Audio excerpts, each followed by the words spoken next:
So this is a first for us. Someone asked, do we do this every year? And hopefully this will be an annual thing. So we're excited to bring this to you. We do a Market Investor Day every year, and that's becoming annual. That's more for our financial community, investors, developers, things like that. We want to do something special for the housing community, and we do so much work with housing. The assessor, Fritz Kagi, is passionate about housing. We both grew up on the South Side, and just increasing development, preserving affordable housing in the communities. But the project manager here today, and the person who really had the idea and the impetus, was John McDonald. And some of you guys know John. He's moderating a couple panels. You will hear a lot from him. And if you know John, you know he has a lot of energy, okay? So he came to me and we talked about how we're going to put this event together. And he wanted to have a lot of speakers, a lot of panelists and folks. And so I said, okay, how many panelists do you want to have? We'll kind of, talk it through. I said, we're going to go for some, he wanted to go for some really big names. And I was like, okay, we'll go for some, some heavy hitters in the industry. And he came with a list of like 10 to 12 people. I looked at the list. I was like, all right, maybe he'll get a couple people from that list. And so we'll see. And so he came back in about a week. I said, who'd you get? And he was like, all of them said yes.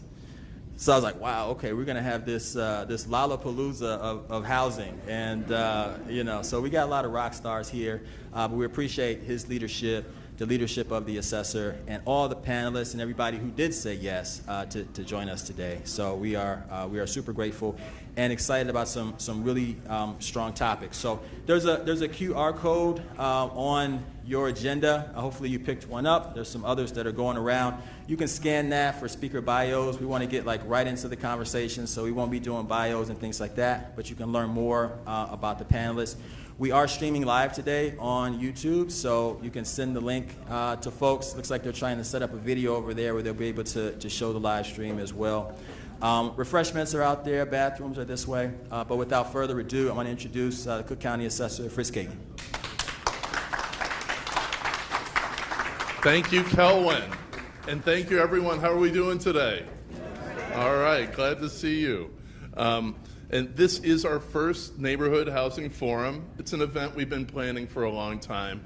And we want this to be like some of our other signature events, like the Market Investor Day. We also have a forum on Latino home ownership. And we're trying to build communities. We're trying to build a team of people who care about this issue. We can come together every year. And so I just want to welcome you as inaugural founders of this event, that we're going to be building on it in the future. And just we really express our appreciation to you. I do want to express appreciation to John McDonald, our Director of Multifamily Development. He first started planning it, and we knew we wanted to be outside of downtown, right in our neighborhoods in the community. So I'm really gratified that we were able to find such a perfect venue for it here in Chatham. I also want to give thanks to Discover's Shine Bright Community Center, who helped to organize today's forum. When we at our assessor's office, when we wanted to upgrade our own customer service, we wanted to look to the private sector, to others, to see who's really setting the standard, who's raising the bar, what can we benchmark ourselves against? And it was Discover. Wayne Williams, who runs our taxpayer services unit, and I met with Discover and heard about doing that. This place is a center of excellence in serving fellow members of the public. Also want to thank other elected officials for being here today. I believe we have Alderman Lenny Hoppenworth from the 48th Ward. Thank you for coming. Lenny, do we have other elected officials that I might not have seen? All right. Oh, we've got Trustee Anthony Travis here. Good to see you, Anthony. Okay, and then we're going to be building on that. So we're so glad to have all of you here. When we wanted to host this event in this neighborhood, because it's where the city's housing crisis is felt most acutely. You might know I was born in Michael Reeves Hospital in Bronzeville. I grew up not far from here, 53rd and Greenwood. And it was at a reunion with my classmates at Kenwood Academy over a decade ago that I first heard about their struggles with overassessment and property taxes. And these testimonials, forged in the wake of the Great Recession and the housing market collapse, really marked the start of my journey to the Cook County Assessor's Office. From our vantage point within the property tax system, we have a front row seat to the looming crisis of affordable housing here in Chicago. Working class families that want affordable starter homes are finding them increasingly hard to buy. And prices are rising across the board. Last year, when we reassessed the city, we saw the surge in demand for single-family homes selling for $300,000 or lower. And that's continued. And some people are laughing because it's even hard to find a home for under $300,000, right? In neighborhoods where not long ago we could find things with a 100 or 200 handle. So things have really changed a lot. And that's continued into 2025. Home prices here are growing at 2 to 3 times the national rate, while a lack of supply of new homes has meant a drop in the actual volume of sales. Now, on one of our panels today featuring David Doig and Brian Essenberg, we'll discuss how we can build more single-family homes at affordable prices. This is a national crisis. This is a national question. We're not building enough homes at affordable enough prices, and we need to figure out how to do this better. It's a national issue. And for renters, the prognosis is also grim. Rental prices have outpaced incomes threefold since 2000, according to a recent analysis by WBEZ. DePaul's Institute for Housing Studies has painstakingly showed how Chicago's classic 2 and 4 flats, our homespun version of naturally occurring affordable housing, are disappearing due to deconversions or demolition. And it's creating a void for low and middle income renters from across many of the city's neighborhoods. During another one of our panel discussions, Emily Bloom-Carlin, Steve Thomas, Rafael Leon, and Maggie Cassidy will discuss possible ways to combat this disappearance of naturally occurring affordable housing. The results from what we're seeing, a 2024 study estimated there's a shortage of more than 100,000 affordable housing units in the city alone. What we're seeing is a further increasing competition for apartments because, again, we're not getting enough new supply. It's not keeping up with demand. So how do we solve these problems?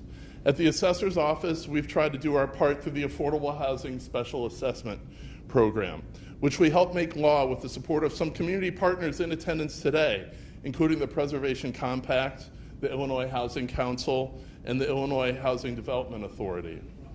ASAP provides what's called an incentive, reducing assessments and property taxes for multifamily buildings across the county. With this program, we wanted to tackle 2 problems at once: the loss of existing affordable housing and the lack of new construction. First, ASAP gives a benefit to housing providers who pledge to keep a certain percentage of their buildings affordable in the coming decades, helping preserve and lock in rental housing in the neighborhoods where it's needed most so they're not displaced. Last year, our 1,000th project joined the program, which has helped ensure that more than 10,000 units of housing now have long-term affordability protections. And this year, the program continues to amaze us and the advocates with yet another leg of growth as we continue to go higher. It's been a really great success. We'll have a panel discussion today with Guacolda Reyes, Chris Nash Bank, and David Melvis about how low-income housing tax credit projects are also helping with this kind of preservation. But we also wanted to see what we could do to help build housing in low affordability communities, the more expensive areas that have little to no naturally occurring affordable housing. By providing significant assessment reductions, ASAP helps give working class families a foothold in otherwise inaccessible parts of Chicago like Fulton Market and locks in affordability. And not only does this help create affordable housing, in my work as the assessor, I've met more than 100 mayors across Cook County promoting this program, and it's getting really great uptake everywhere in places where you might not expect it, places like Barrington and New Trier and Lamont. And as I sit down with these mayors and talk about the program, it's generating real interest in locking in affordability where it was not there before.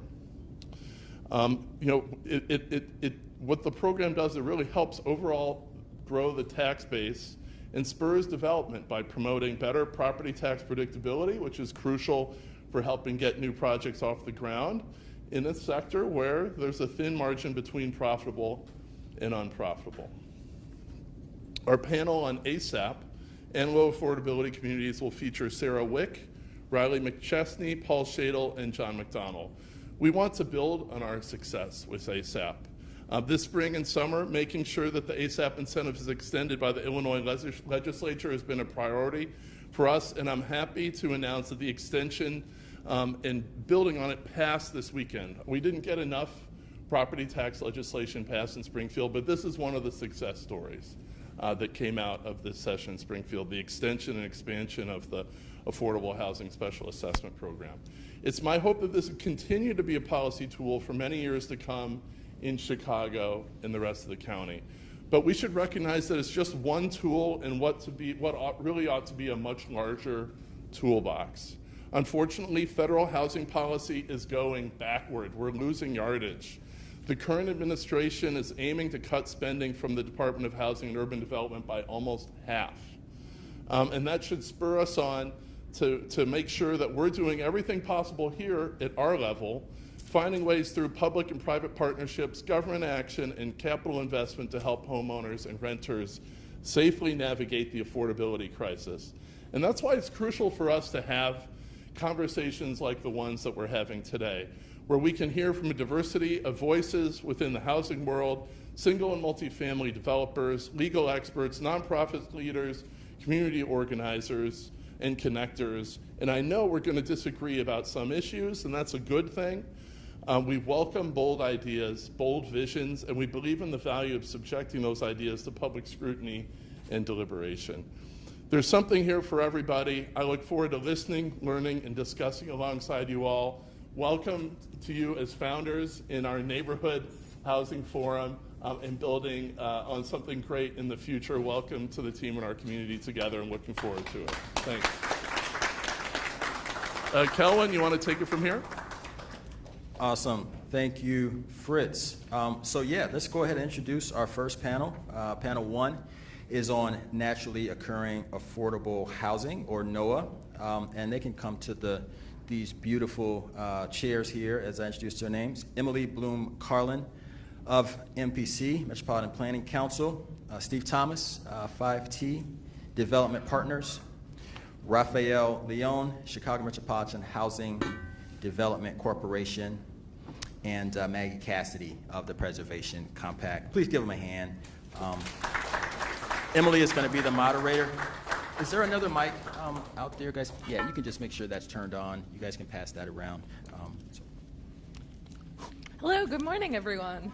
Good morning. So I'm really excited to be here today with three of my favorite people. We have Steve Thomas from 5T Development Partners, Rafael Leon from the Chicago Metropolitan Housing Development Authority, and Maggie Cassidy from the Preservation Compact. And we're here to talk to you a little bit about naturally occurring affordable housing, what it is. We're going to talk about some of the challenges facing naturally occurring affordable housing right now, what is making it hard to keep buildings affordable and in good condition. And finally, we're going to talk about some great solutions, including, like Assessor Kagi said, the Affordable Housing Special Assessment Program. Thank you so much, Assessor Kagi, for having us here today, and to John for arranging all of this.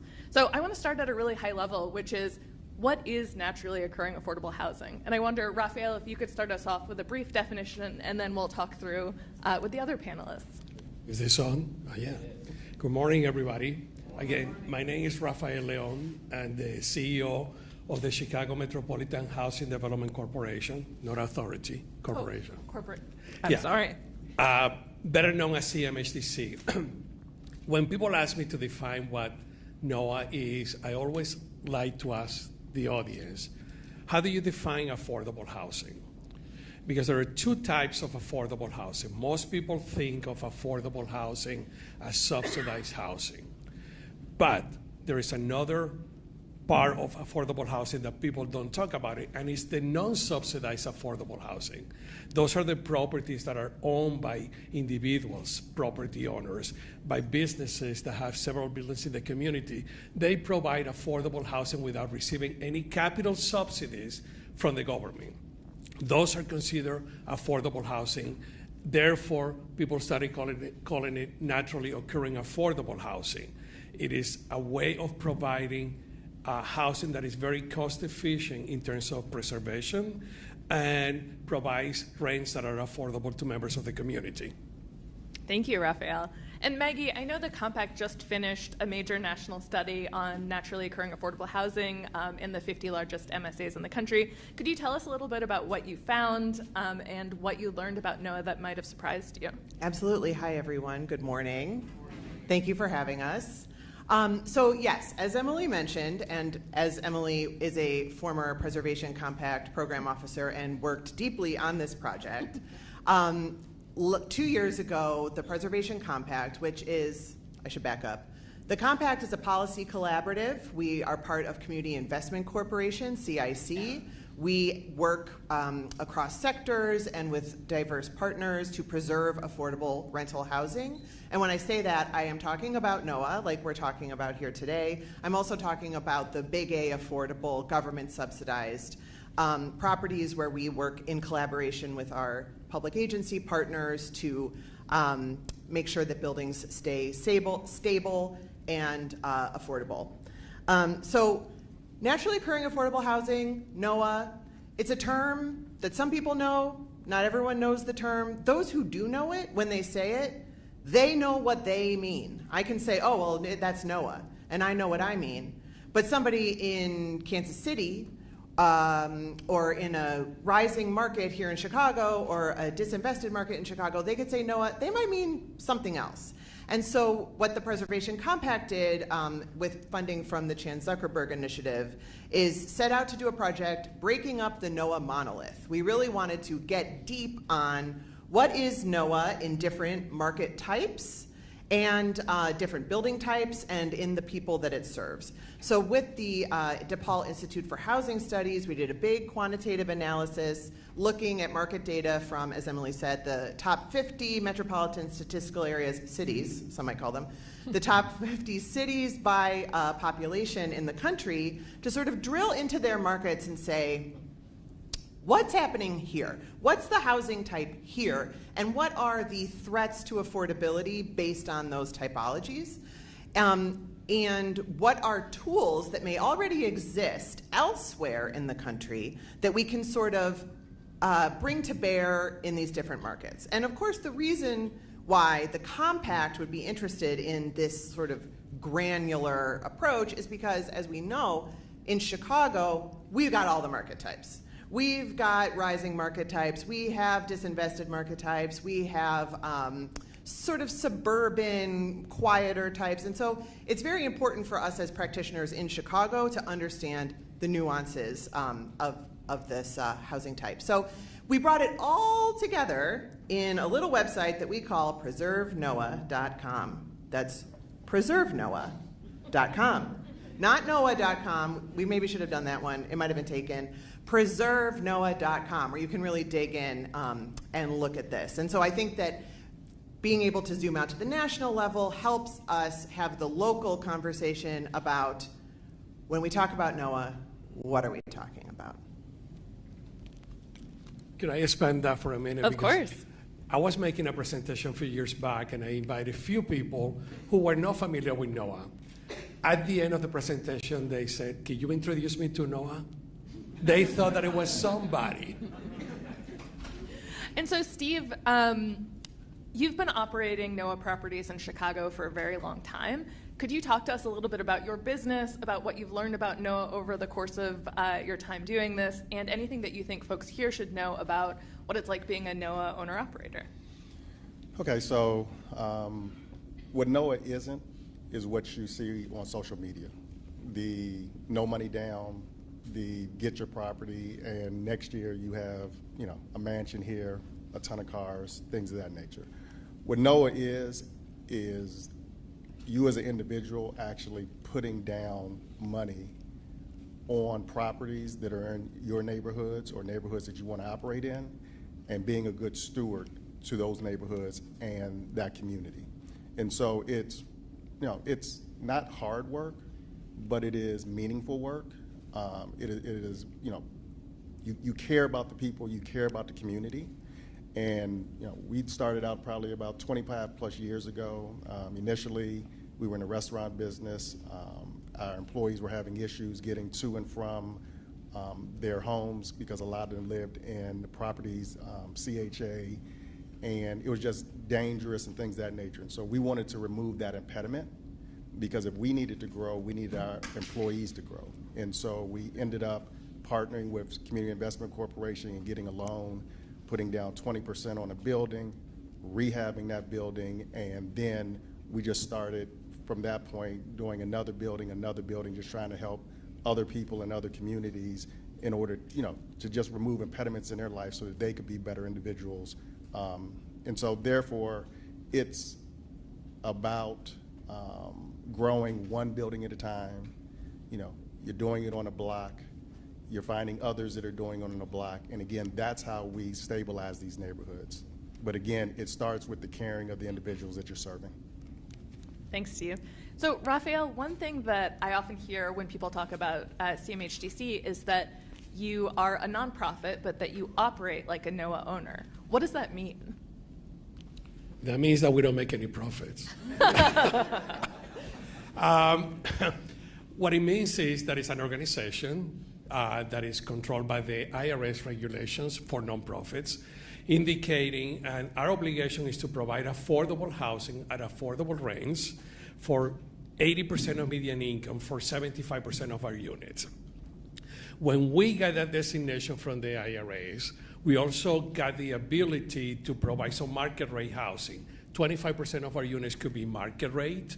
And the goal there was make sure that you have some mixed income in the buildings. Why? Because the higher rents from the market rents can support the lower rents of the lower income individuals. So what it means is simply we operate the buildings without any subsidies. And when I say subsidies, I'm talking about capital improvement money. We do receive people with Section 8 vouchers or other subsidies, or even with organizations. We work with some churches to lease units to them, and they could have their tenants in our buildings. But what it means is our rents are controlled by the maximum rents established by the federal government, and typically we don't maximize those rents. So if the maximum rents for a unit is $1,000, we may charge $800.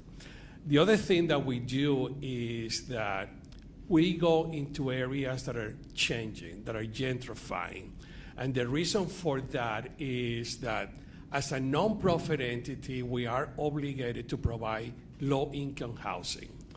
And it is our belief that it doesn't benefit a community if we go into that community and put more low-income housing. So it's better to go to areas that are changing, that are gentrifying, and try to preserve some buildings for low-income housing. And we buy every type of building, 6 units, 10 units, 24 units, typical Chicago buildings, the courtyard buildings that you see, that's our portfolio. And we are located from Evanston all the way down to 115.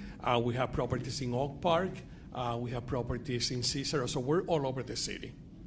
And this also brings to mind something that Stacy Young, the CEO of Community Investment Corporation, often said about NOAA owners, who we're all familiar with. Someone asked her once, well, how do they do it without sort of the LIHTC structure and without all these attorneys? And what she said was, they get a loan and they buy a building.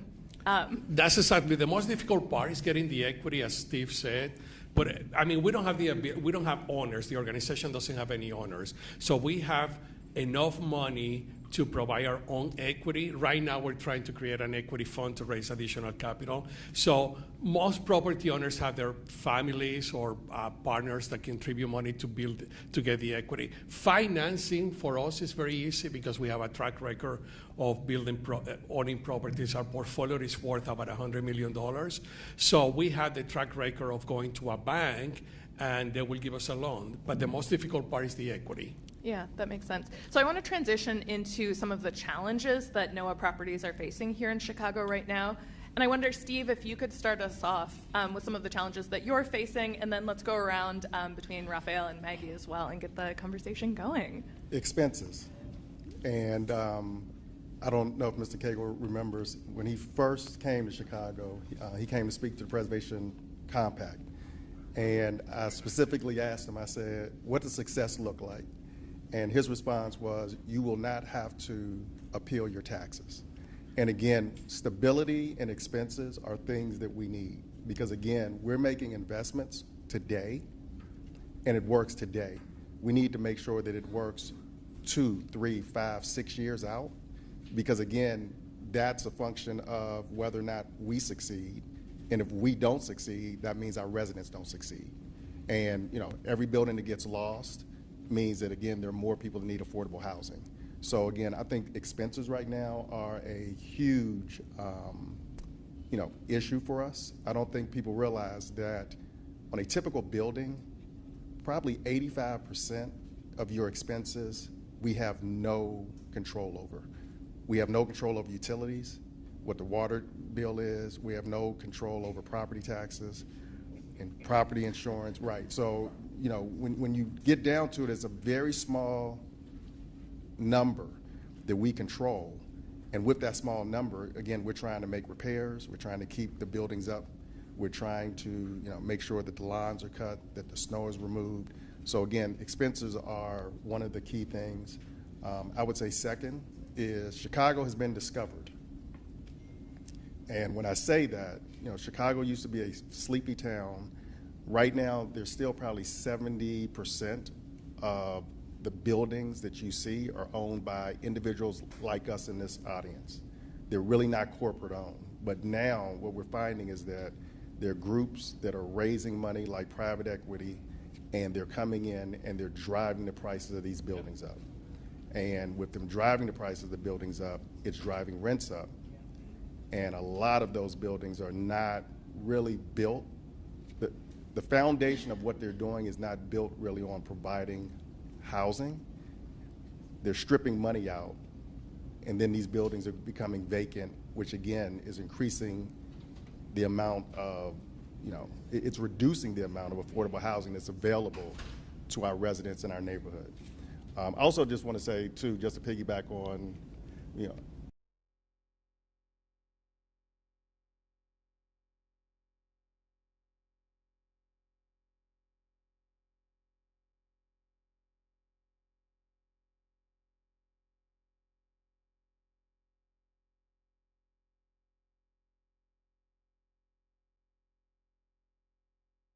this attorney going to work, this accountant going to work. So again, what he does is it's good, and it complements, and we complement each other. Thanks, Steve. Raphael. I second what Steve said, and actually Ed Lee, who is sitting back there, he's my senior asset manager, and I asked him a few minutes ago, tell me what are the most expensive line items that we have. Debt service, clearly, because we have to pay the mortgages, but then it's real estate taxes and insurance. Last year, and utilities. By the way, water is very expensive in Chicago. But last year, our insurance went up 58%. Real estate taxes, because we appealed the taxes, went down 20%. That resulted in saving about $90,000 in real estate taxes that we can use to facilitate or invest in other properties or making additional improvements. So the three line items, debt, utilities, insurance, and real estate taxes, those are the ones that we cannot control, and we have to live with it. Yeah, that makes sense. And Maggie, thinking across all of the neighborhoods in Chicago and what you've seen in other places, what are the big threats to NOAA right now? Well, the threats to NOAA are sort of universal. I mean, these gentlemen operate NOAA properties. They're talking about costs. Runaway insurance costs in particular are squeezing people all over. And NOAA is lost when values and rents rise above what people can afford, and it's lost when properties deteriorate and are lost to the market, whether that's through abandonment or through potentially the actions of investors who do not have the interests of the property at heart. And in Chicago, because we have such a bifurcated market, and Cook County writ large, it can be difficult to design interventions that are appropriate to the swath of issues that we have. The example that I often return to is the two-flat deconversion example, where in my neighborhood, a deconverted two-flat represents the loss of a potentially affordable unit. But in a more disinvested neighborhood, a two-flat deconversion may represent a starter home or a second home for a family, not a second home like a vacation home, you know what I mean, that would be desirable, where a two-flat may not be desirable, deteriorate, and be lost to demolition. And so thinking about how do we create solutions, design interventions that will not cut out one end of the market or the other, because we have all here. Any other thoughts, Raphael and Steve, on, so here's a question. What doesn't help? What isn't preserving NOAA right now? What is not? Yeah, what doesn't help you?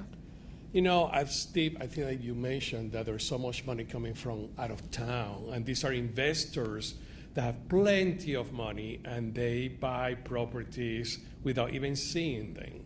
And then once they get them, they start looking, oh, wait a minute, I may be in trouble here because my projections, there is a difference between looking at financial projections and the reality. You may not get the rents that you want or that you can, that the community will support. So I think that that's a threat to NOAA.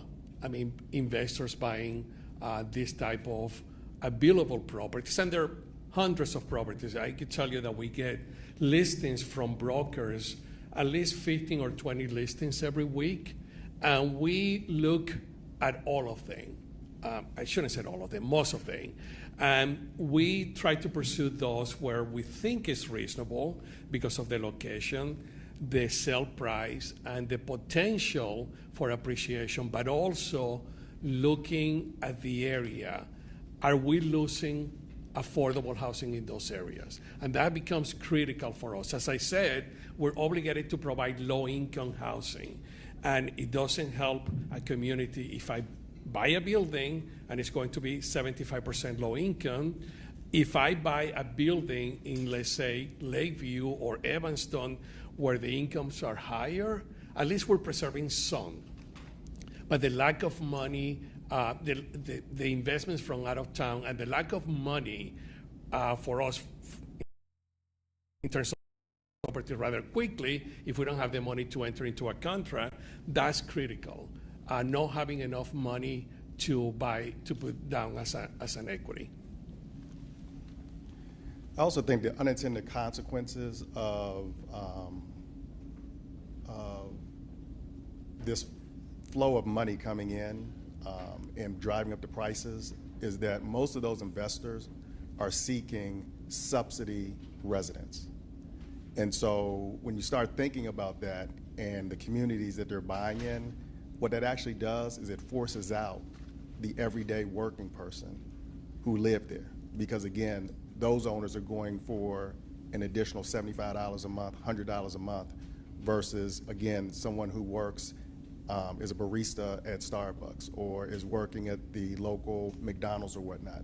So again, those are some of the unintended consequences which forces someone who's been established in a neighborhood to actually have to move further out, which increases their cost and their living costs with transportation, things of that nature. So, you know, it's an onion that when you start peeling, you start seeing, oh, you know, somebody coming in and paying $100,000 for a unit here.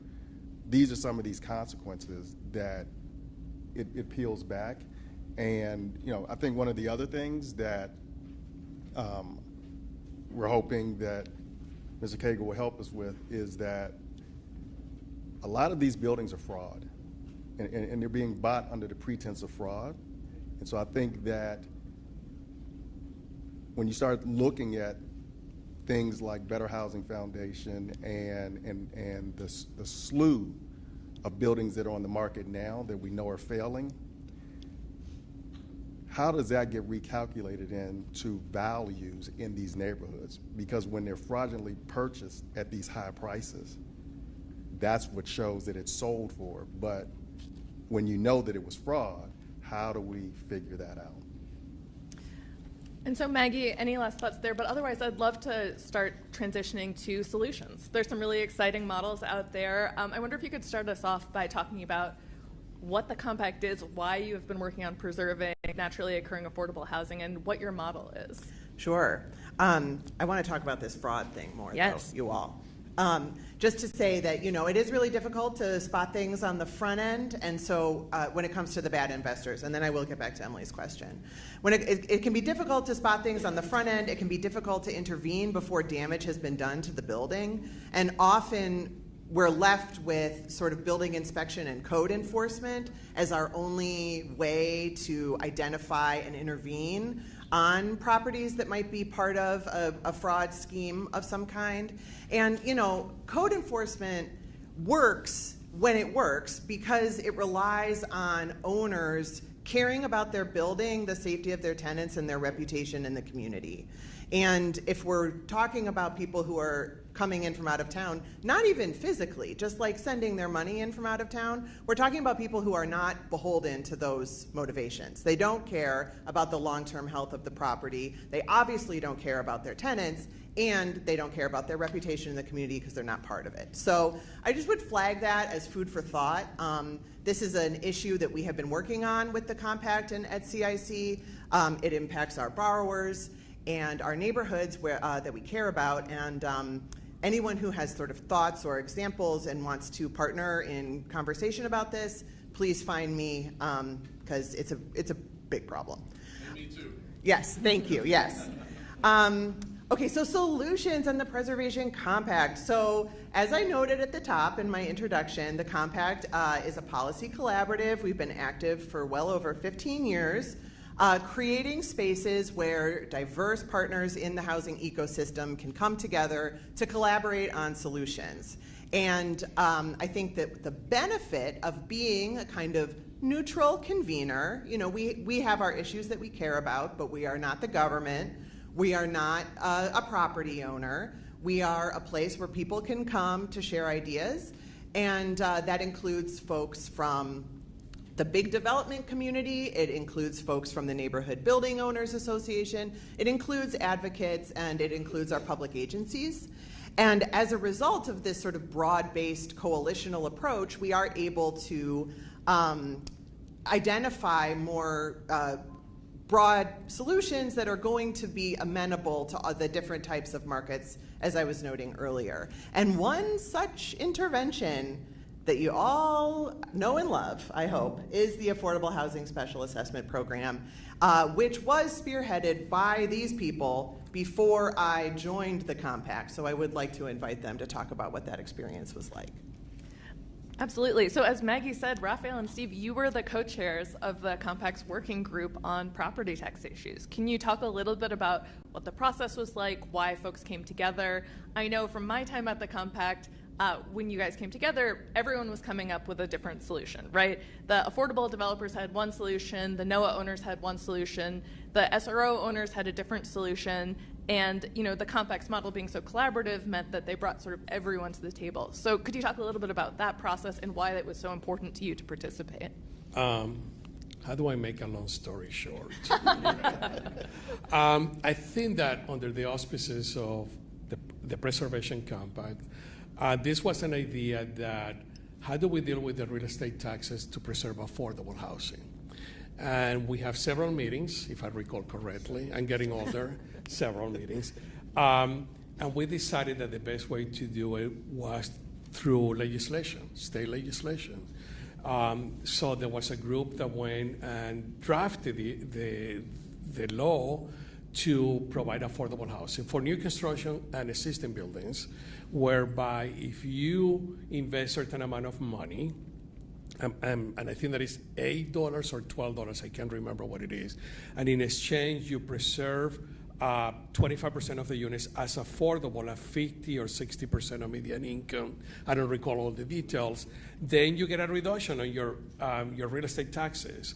So that went to the legislature, and it was approved. It took a long time to do it because, as you said, there were so many different interests. And when you start talking about what can we do? We always start here. We want the sky. And then you realize, well, we can't get that. Let's be more realistic. So I think that throughout the process, I think that we came down to that solution, which has benefited. I mean, for us, we qualify 15 buildings. We have made investments. We have saved money, and we hope to continue saving money. How much money? Last year, we saved $92,000, $95,000. Well, then, and it may not sound like a lot, but that $92,000 allows me to put that money into giving me an opportunity to buy other buildings and being part of my equity that I'm trying to raise. And also, this new program that exists today, for some of us in the room, if you'd ever heard of Class 9, this was really Class 9 on steroids. And, I think success, my question with any question or problem is, what does success look like? I think this new bill is successful because if you start looking at downtown development, developers used to buy out of affordable housing. They're not doing that any longer. So again, that just lets you know it works for the smaller guys like us, as well as the big related Sterling Bays, things that, those type of developers, because again, they're now keeping that affordable housing in high-cost neighborhoods, the West Loop, downtown.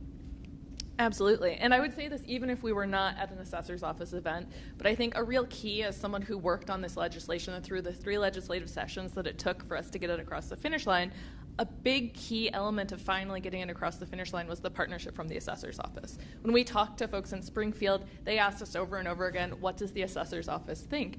And it was such a pleasure to be able to say, they've been partners from the beginning. And Assessor Kagi did so much to champion this legislation, to make sure that it would be implemented. John and his team and everyone else at the Assessor's Office has done a remarkable job implementing the program. I was talking to a developer the other day, and he said, this was the easiest government program I've ever interacted with, which is such a testament, again, to John, Anna, Jerry, the other folks on their team. So again, really, really important, and partnership from elected officials and from property owners of all types was so vital to this. So as we're sort of looking toward other solutions, I'm curious what you all would talk about in addition to that. We got the really exciting news, like Assessor Kagi mentioned, that the extension of this program just passed the General Assembly. What else are you looking forward to? What are you working on? What are you excited about that will help NOAA owners? As I mentioned, the equity fund, we decided that we're not going to go to the government for money because then the transactions become extremely expensive. So we created an equity fund to raise money from investors, primarily banks who may need community reinvestment act credits. So we have been pursuing that for about 2 years now. It has been very difficult to find investors who want to invest in affordable housing. They do invest through the low-income housing tax credits, but independently of that program is tough. Having said that, we got a grant from Chase for $500,000 that allows us to go out and buy a 12-unit building. We got an investment from Bank Financial for $100,000 that allow us to go out and buy a 10-unit building in Oak Park. So we're pursuing that kind of equity investment from private investors because it makes the transactions very cost effective. We're not subject to regulations from the city or the state in terms of construction or rehab or compliance. We have to do the compliance anyway because we're regulated by the IRS, but in terms of the construction, it's cheaper for us to do it that way. So we're continuing pursuing that those potential investors that can provide us more money to go out and buy more properties and preserve them as affordable housing. So if you know investors, please have them call me, please. Steve, what are you excited about, or what would you like to see? Wow, that's a good one. I know you and I have talked about insurance challenges off and on over the years. Yeah, I'm looking to continue to work with CII and legislation, things of that nature. Again, the insurance is a big deal. city lots that are owned, that's crushing us NOAA developers. Because again, an insurance company will not insure your property if there's a vacant lot next to it, even if it's the city owned. And so again, I think that's kind of one of the next things that we really want to try to see if we can figure out and get some help down to Springfield. And Maggie, any final thoughts before we move to a brief Q&A? I think it would be great to get the ADU machine up and running again, get some motivation. Get some motivation. That's not what I mean, but you know what I mean. Behind exploring ADU expansion for our city. I think it's worked in other jurisdictions, and I believe that we can do it too. One? Can I address that? Sure. In terms of the ADU, we had a building at 91st and Beverly. It had retail space that was vacant for a long, long time. And we got tired of having vacant space, so we decided to convert it into an apartment. We built that, and that was before the ADU ordinance came into place.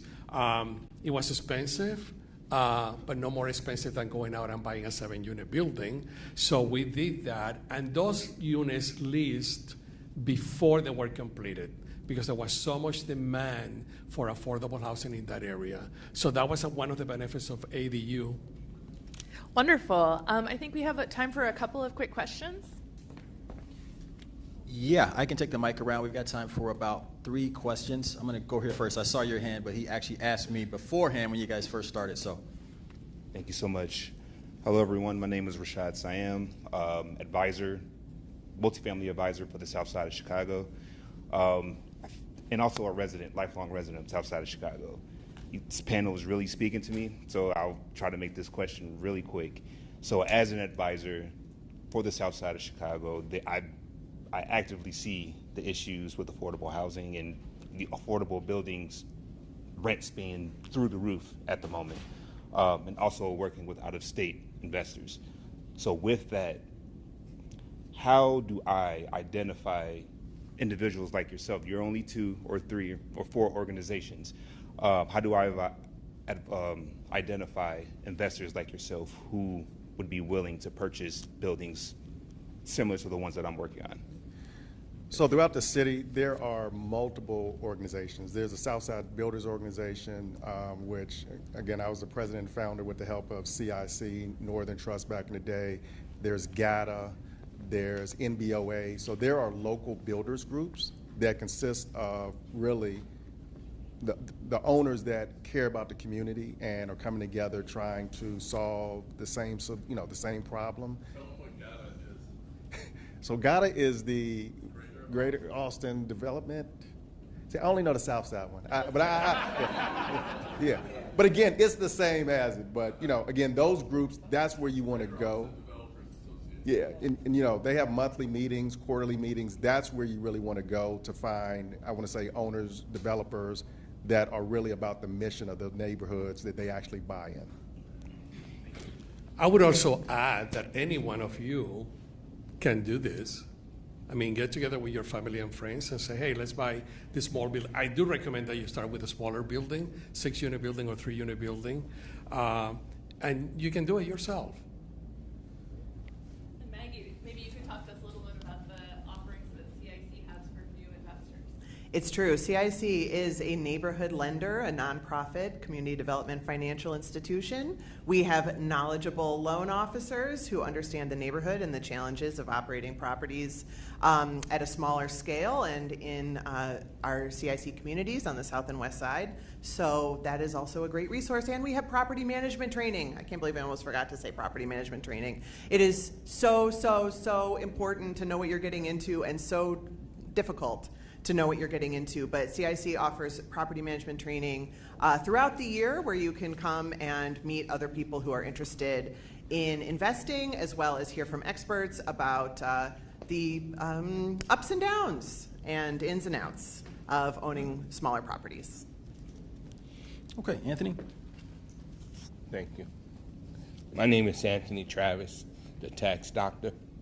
As I sit here, listen to you, and looking at this room, most of us, other than myself, don't have a clue of the financial crisis that we are in when it comes to property taxes, and the fact that in our state we have 856 school districts, and Cook County has 140 by itself.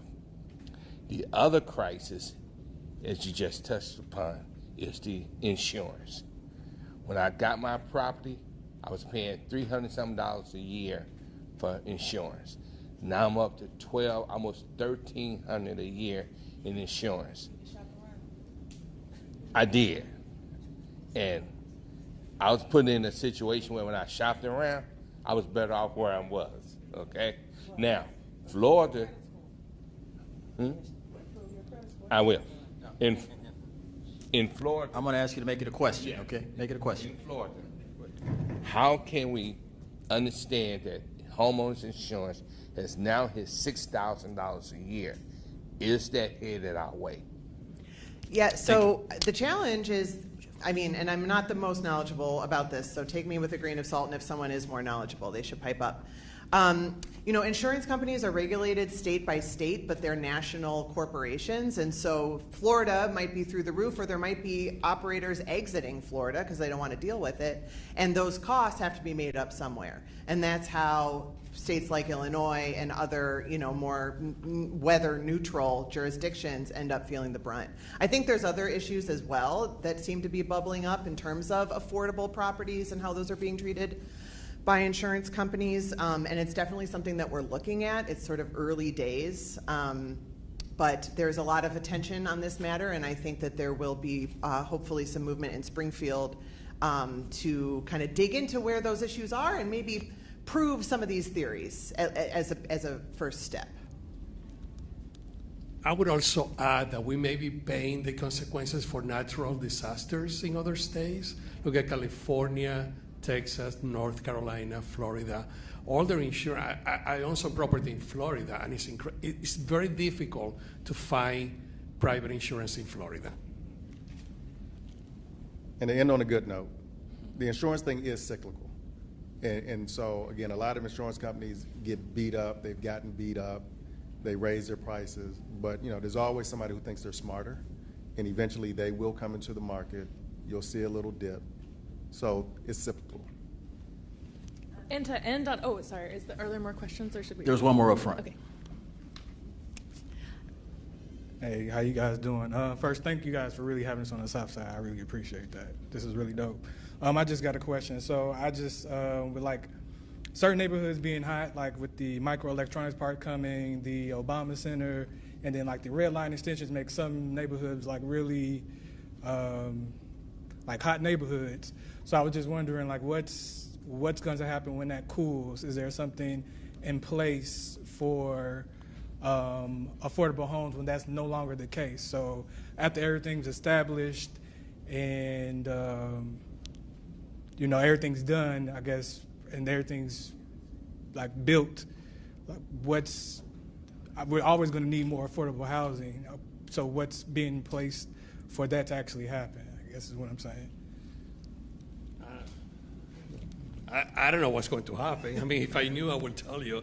But I could tell you, one thing that I could tell you, I used to be in the Department of Planning and Development 30 years ago. And what I heard from communities was usually, I want a supermarket, I want a Starbucks, I want retail. And once they got that, they start saying, wait a minute, where's my affordable housing? Everybody got displaced, so be careful what you wish for. Because if you wish for all those things, you may end up with some displacement of affordable housing. So I don't know what's going to happen in those areas. I mean, time will tell. And I think to me, and again, to wrap things up, this just speaks to the value of supporting our existing naturally occurring affordable properties, right? The owners making sure that they have a tax incentive to stay in place and to cover their operating costs, making sure that they have the resources and supports that they need to continue buying and stabilizing buildings, and making sure that there continues to be policy that supports those folks at the city and state level. Anyway, I'd like you to join me in thanking my wonderful panelists so much for their participation, and I encourage you to reach out, stay engaged, and I'm looking forward to the rest of the panels this morning. Thank you. Thanks, Emily. Thanks, everybody. Please give them another hand, guys. super informative, speaks to the power of all these topics. So we're going to do a brief transition. We've got, okay, all right. I've been told 10 minutes. All right, so we're going to do a 10-minute transition. There's refreshments outside. Don't go far. And we'll have the next panel in just a few minutes. Amen. Thanks. I hope I didn't cut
All right.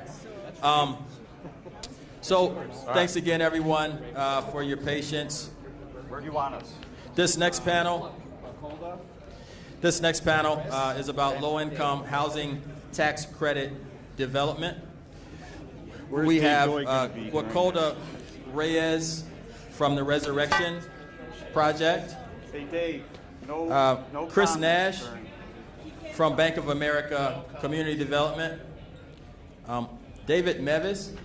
I'm worried about you. David from the Habitat Company Community Development. And our very own from the Cook County Assessor's Office, John McDonough, is going to be moderating this panel. So please give these panelists a hand. I'm glad you didn't wear a tie. Yeah, God bless you. Thank you. John, take it away. Yeah, they have a mic. Chris, you have a mic there? Yeah? Yep. Great. You have to press the Calvin, button. thanks so much, and thanks everyone for coming today. Thanks, I know he's not in the room, but thanks to Fritz for agreeing to do this. You know, we do Market Investor Day, and you know, when we talked about doing something for housing, it was really important that we did it in the neighborhoods. I think everyone on this panel is from Chicago, and you know, we all grew in the neighborhoods, and this is where people live. Chicago is pretty unique like that. So, anyway, this is the low-income housing tax credit panel, the LIHTC panel, and it's a big part of the Affordable Housing Special Assessment Program, which Jerry, Marconi, and Anna, and Erica, colleagues in the office, do a great job of administering. And on the panel today, I've got Wakolda Reyes, who I've worked with the past few years. How many years in affordable housing? Honest, 30. Okay, so 30 here. Dave? How many years? Yes. 35. 35. So I have 10. I had a 20-year government career, 15 of which was with the Cook County Assessor's Office. Okay. So, but only 10. And like I'm the baby in the group, even though I'm not a baby. Got it. If you can tell by my beard. Okay. So we're talking a lot of years with affordable housing and with LIHTC. So I really just want to kind of get into it. LIHTC has been boring for years, and all of a sudden it's been not so boring recently. But as Don Meyer, the head valuations officer in the office used to said, probably one of the most important pieces of federal legislation to develop and preserve long-term affordable housing in America. And honestly, like the three of you up here choosing like an other-centered career that makes some money, but most importantly, like you're like keeping people in homes is a pretty great thing to be a part of. So, Profit with a purpose is the way that the bank refers to it. What is it? It's profit with a purpose. Profit with a purpose. Okay. Profit with a mission. Profit with a mission. With a mission. Okay. So let's just get into it, and I'll start with Dave. Why is the low income housing tax credit still an important tool to develop and preserve more long-term affordable housing? Well, the low-income housing tax credit is the kind of core and foundation of really all new affordable housing that's being developed in the country and has been since the inception of the program with the Tax Reform Act of 1986. It's a program that is critical to development and preservation of affordable housing. Without it, the capital needed to develop a project, I'm trying to use my words carefully so I don't get into too much jargon or anything, but I also don't want to leave anything important out. So when we're developing a property, if it's a market rate property with no government funding, it needs to be able to have a first mortgage from a bank at a market interest rate, and then it has an equity investment from a private investor, which might be a company or a pension fund or whatever, and they require a return on their money of usually at least 9% and could be up to 14 or 15%. That's how much they expect to get back on an annual basis if they put money into the property, which is why market rate housing is generally not affordable, because they have to bring in a lot of money and pay it back out. So what the tax credit program does is it says we're going to replace that slice of equity by creating a program where corporations like Bank of America can purchase tax credits to offset their federal liability. So when Bank of America fills out its tax return on April 15th and it says we made $1 billion, but we also invested $100 million in tax credits, that takes us, right down to 900. So they get a dollar for dollar, and they invest that money into the property, and they don't get that 9% or 14% return. They don't get any cash back. So it's, often oversimplistically thought of as free money for the project. Nothing is free. It comes with restrictions. The income of the households is restricted. The rent that can be charged is restricted. In exchange for that, instead of getting cash flow every year, the investor gets tax credits and depreciable tax losses every year. So that's the fundamental difference. And by doing that, rents can be, significantly lower than market rate housing, and that's what has, stimulated the development of affordable housing. And as I said at the start, after that little kind of primer, that's really the most important source of funding. There are other sources that come along with that occasionally to help close the gap in your financing. There are home funds, TIF funds, and other things like that. But tax credits really has been leading the parade for 40 years, and I think it will continue to for some time. Great. Kwakolda, you are the nonprofit developer up here with the Resurrection Project. Why has LIHTC been important for you? I think LIHTC has been important for any member of our neighborhoods that cannot afford to pay a higher rent. It doesn't really matter the color of the skin. We all need a decent, safe, stable, affordable home, right? Because we can't thrive without a home, without that level of stability and reassurance, right? So for my organization, the Resurrection Project, we've been developing affordable rental housing for almost 35 years now. And first we started with promoting with home ownership, affordable home ownership in Pilsen. And then we start looking into the fact that not every family or every individual could afford a home. So I started working at TRP actually as an intern, doing inspections of all abandoned, dilapidated buildings that in those buildings, believe it or not, families were living in. So my organization started with a rental approach with the main motivation of improving the quality of the housing. The units in early 1990 in Pilsen where the rent was cheap, it was the quality. So we were trying to do small buildings, but it was completely inefficient. And that's how we learned about the LIHTC. And we bought our first warehouse. It was an abandoned factory building in the east side of Pilsen. Believe it or not, if you're familiar with Pilsen today, you will be shocked to see how that has changed. So we converted into 25 affordable apartments. We named it Casa Guerrero. And so that was the first step.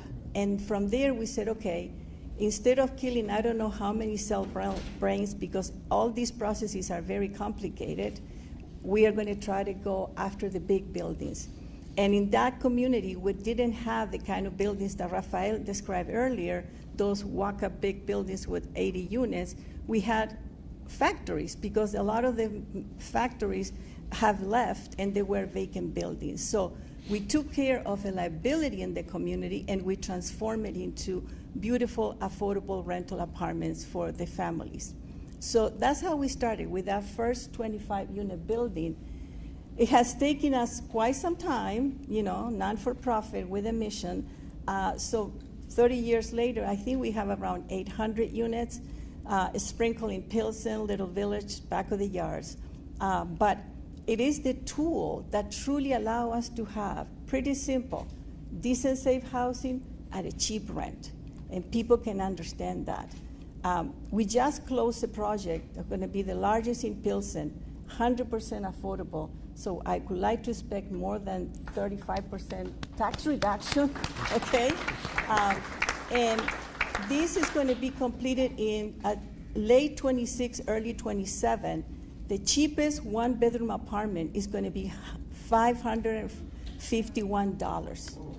$551. Why?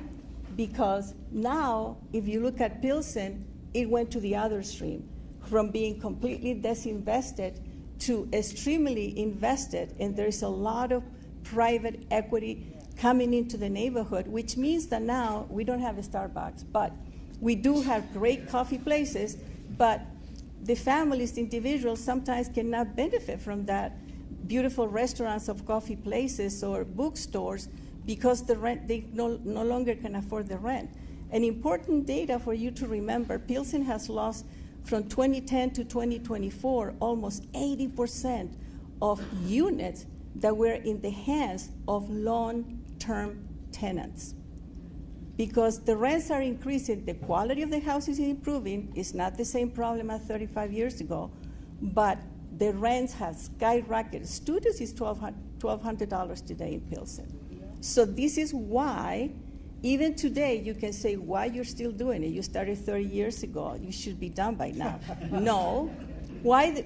Maybe I thought probably I was going to be done, but it's interesting to see how the dynamics have truly taken us to the fact that now we need more affordable housing than maybe 35 years ago. Sorry for the long answer. No, it was great.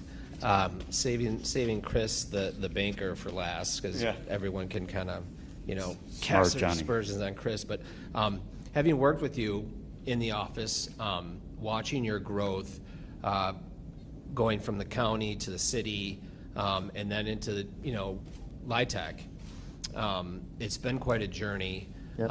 And your perspective is probably a little bit different than I think some of the other panelists. Like, why is LIHTC important right now? Yeah, I mean, for a lot of the reasons people are stating, but I think the root reason is, the lack of access to housing and the fact that many people, the housing supply cannot even begin to marry up to the housing demand. And not only is that a human right issue, but it's just good policy to make sure that we're housing people, not only for job creation, not only for state taxes, income taxes, property taxes that are generated by these developments, but getting people into stable housing just makes sense from an educational perspective and all down the line. And LIHTC is important for the sole fact that it's one of the many tools, along with NOAA, which we just heard about, and single-family homes, which we will hear about. It's one of the many tools, and you need a number of tools. There's no silver bullet. There's no perfect answer to all this stuff. But it, again, is the primary driver. I think there's 3.7 million units built due to the program since its inception in 1986. I think $26 billion was invested in 2023.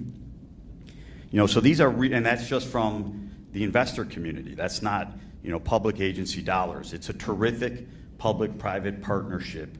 And again, largely efficient. There's ways that we can reduce costs, and we can talk about that. But it's a largely efficient program, and it's one that I'm just deeply grateful to be a part of. Because again, when you're sitting at a ribbon cutting and you're seeing the development and you're seeing the lives that are going to be changed. We have a development Dave and I did, and it's really Habitat, and it's me being a minority supporter in the situation. But Ogden Commons, where Dave married up with Sinai Health Center. I'm sorry if I'm stealing your thunder a bit. But at the ribbon cutting, a woman approached me, and I asked her, she was a resident, and I asked her how she liked her new unit and the new development. And she was beaming, effusive, smiling from ear to ear about what a wonderful new opportunity that she had. And it was further facilitated by the fact that she could now get much needed medical care at the Sinai Health Clinic, which is right across the street. And when you think about that, and when you think about the hurdles that many residents have, be it, you know, trying to get on a CTA bus or long distance traveling to try to get basic health care and groceries, et cetera, this is where Light Tech and what we do can be very helpful and purposeful and impactful, I think. Great, thanks. By the way, this is something that runs in his blood, it's pretty great. Moving on, you know, I think one of the questions, or one of the things we hear in the office is like, you know, we hear so much about affordable housing. It seems like there's affordable housing everywhere. Affordable housing must be really easy to do, right? It's got to be really easy to develop these projects. Dave, how easy is it to do a deal, to do a Light Tech deal? Get ready to shut down the panel. Yeah. Well, John, you're correct. It's very easy. Yeah. There's no issues at all. Actually, that's not true. My wife gets tired of hearing about how hard it is. She says, "How was your day yesterday?" And I said, "Well, it was stressful, frustrating, difficult. I feel like I'm a little further behind today than I was when I started, you know, but we're getting there. You know, this is how it is, you know, and we're gonna keep doing this." So what I wanted to, I mean, the short personal story aside, you know, Chris mentioned Ogden Commons.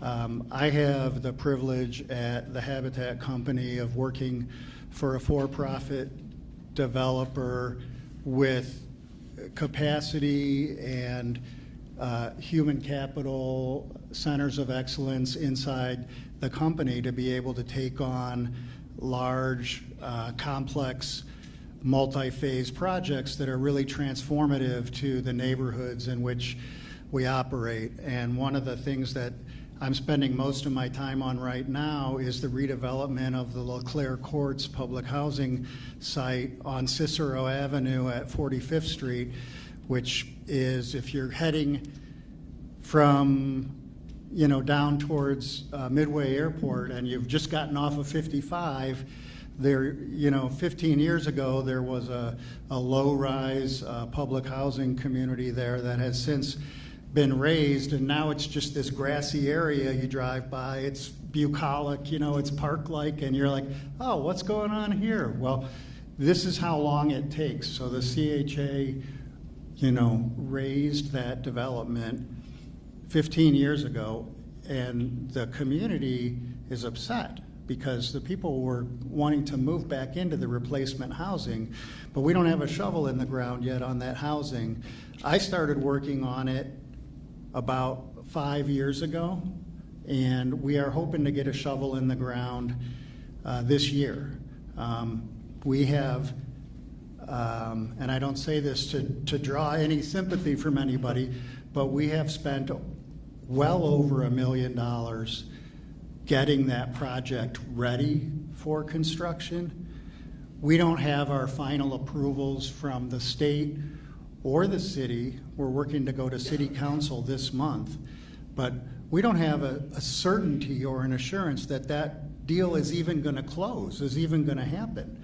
Like if any of these agencies change their mind and don't want to do this deal, you know, again, I don't want you to feel sorry for the for-profit developer, but man, you know, I don't want to have to go to my boss and say, well, we invested $1 million, but we're gonna have to write that off. We're never gonna get that back. You know, that would be certainly the end of my job, and maybe the end of a lot of other people's jobs too, if the company couldn't pay its bills. So yeah, that's a story of like just the time and the risk and the expense and why it's hard to get into this business. And anybody that's thinking about getting into it, you know, needs to go through a mental screening to see, because people are like, why do you do that? Well, I go back to the beginning. You know, I do it because my whole life and my whole career has been committed to, you know, the importance of developing affordable housing.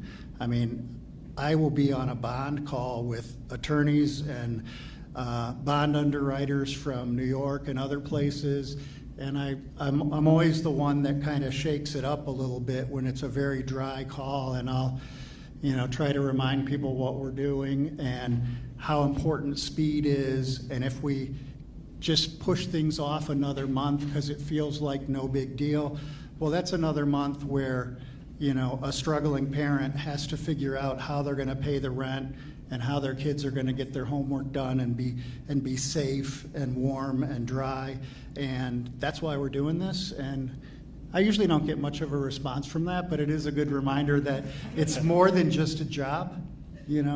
As Chris said, it is, even on the for-profit side, there are a lot of other things that we could do that are a lot easier. The people that stick around in this industry, it really becomes part of who they are, I think. Yeah, it's other-centered work. You absolutely can.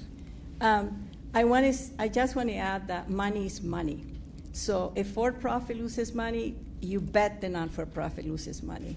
So this is difficult for all of us.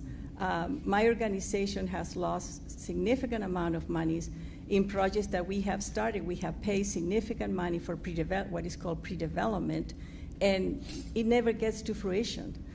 With the Casa Yucatan that I mentioned earlier that we just closed a couple of weeks ago, we started that project in 2021 when we acquired this parcel of land in Pilsen.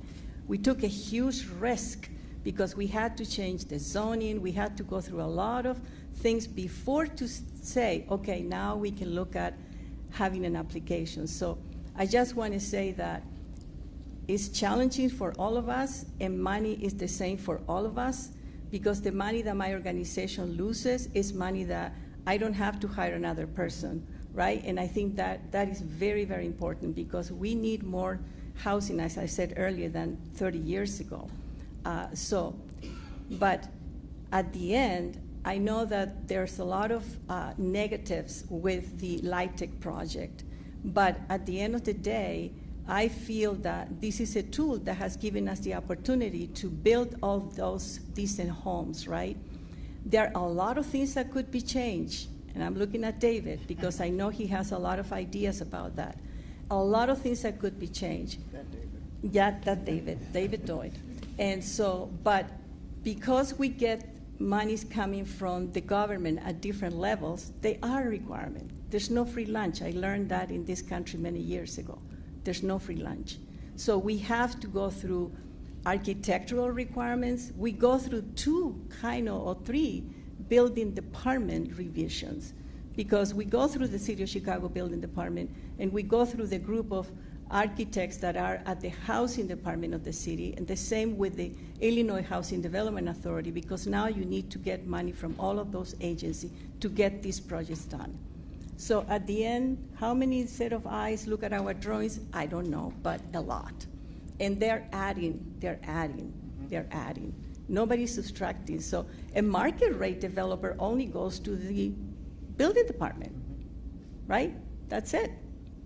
We have to comply with very strict environmental remediation regulations, right? And on top of all these other code or things that are added because somebody likes black fences or whatever, right? But that's what makes all these processes so long. General contractors are paid very, very late in the process, very different from the market rate. If you have a contractor working a market rate on a monthly basis or even less, right? But with us, it can take a couple of months to pay them for one request. Mm-hmm. So that's some of the many. We have a list because we've been talking about it, right? I just, we won't go on and on, but I do have to add one thing to that, because all of these regulations that get added on to affordable housing development, they all started out with a good idea and a problem that needed addressing and needed solving. But sometimes the solution creates more difficulties than just getting it done and letting the solution reveal itself. And an example of that is, and I'm all in favor, please don't misconstrue my words, but the hiring practices and the 26 and 6 MWDBE, we always overachieve and exceed those requirements. It's very important to us. We're a very diverse employer, but what happens is sometimes we reach out to a fledgling contractor that doesn't have a lot of financial wherewithal, doesn't have a lot of experience, but they help us meet that hiring requirement, and then the city will delay funding of the pay application for 60 or 90 days. So now you have a minority contractor that has performed work in March and had to pay their employees, submitted their application in May, June, July, August, eventually they're getting paid. So big companies, big contractors, they have the ability to carry that, to provide that float. But it's not an exaggeration to say that some minority contractors have almost been brought to bankruptcy because of their invitation to participate in an affordable housing property, because they couldn't get paid in a timely manner, they couldn't pay their bills. They couldn't meet payroll for the very people this program, this requirement was created to help. And that, to me, is there's no better example of, we're going to fix this, but we're going to need you to go bankrupt first, in order for, it's just the idea is there, but the follow through is not. Chris, please, from a banker's perspective, we had coffee a month ago, and I was talking about LIHTC, and you said, Johnny, these are really hard deals to do from your perspective. Yeah. Tell me why. It's a bit different, but also very similar. For the bank's perspective, I do want to highlight one thing, I guess. I mean, the reason that these are such protracted periods makes a little sense. On Dave's deal, we have CHA, we have the city, we have IDA, you have Bank of America, which is a large organization, heavily regulated. Those are massive organizations that you have to get to a closing table with a number of competing interests, aligned interests, competing interests. I've sensed a greater willingness, and we can talk about this when we talk about hope, a greater willingness to work together through this crisis, and Dave is a wonderful conductor of all that. But so some of it makes sense, but the problem with the protracted period is, yes, the market changes, whether it's insurance, whether it's interest rates. Now, we should all be living in a lower interest rate environment. That's the way that we kind of went into the year, with anticipation that the feds would make additional cuts. That's not happening. I can't tell you how hugely damaging that is to our industry, especially, again, LIHTC, where you can't fund these deals with debt and equity anymore. You need soft financing, you need partnerships, you need vouchers. And so you need these relationships. And again, city agencies, IDA, they're beholden to taxpayer dollars and taxpayer interests. And a lot of times there's public infrastructure improvements. So again, some of it makes sense, but there's ways that we have to make it more efficient. There's no doubt about it. From the perspective of a bank, I want to be part of all the cool deals, the hard deals, frankly. I find some joy in the struggle. I love the mission. I love being part of, the health clinic, health and housing, grocery store, et cetera. And I think it's incumbent upon the bank, where we derive a lot of revenue otherwise, not necessarily in LIHTC, from the city of Chicago. We have to be supporting the TRPs, the Habitats, the Interfaith Housing Development, the Claretian Associates. But what makes it difficult is, from an investment perspective, we're a risk-averse bank.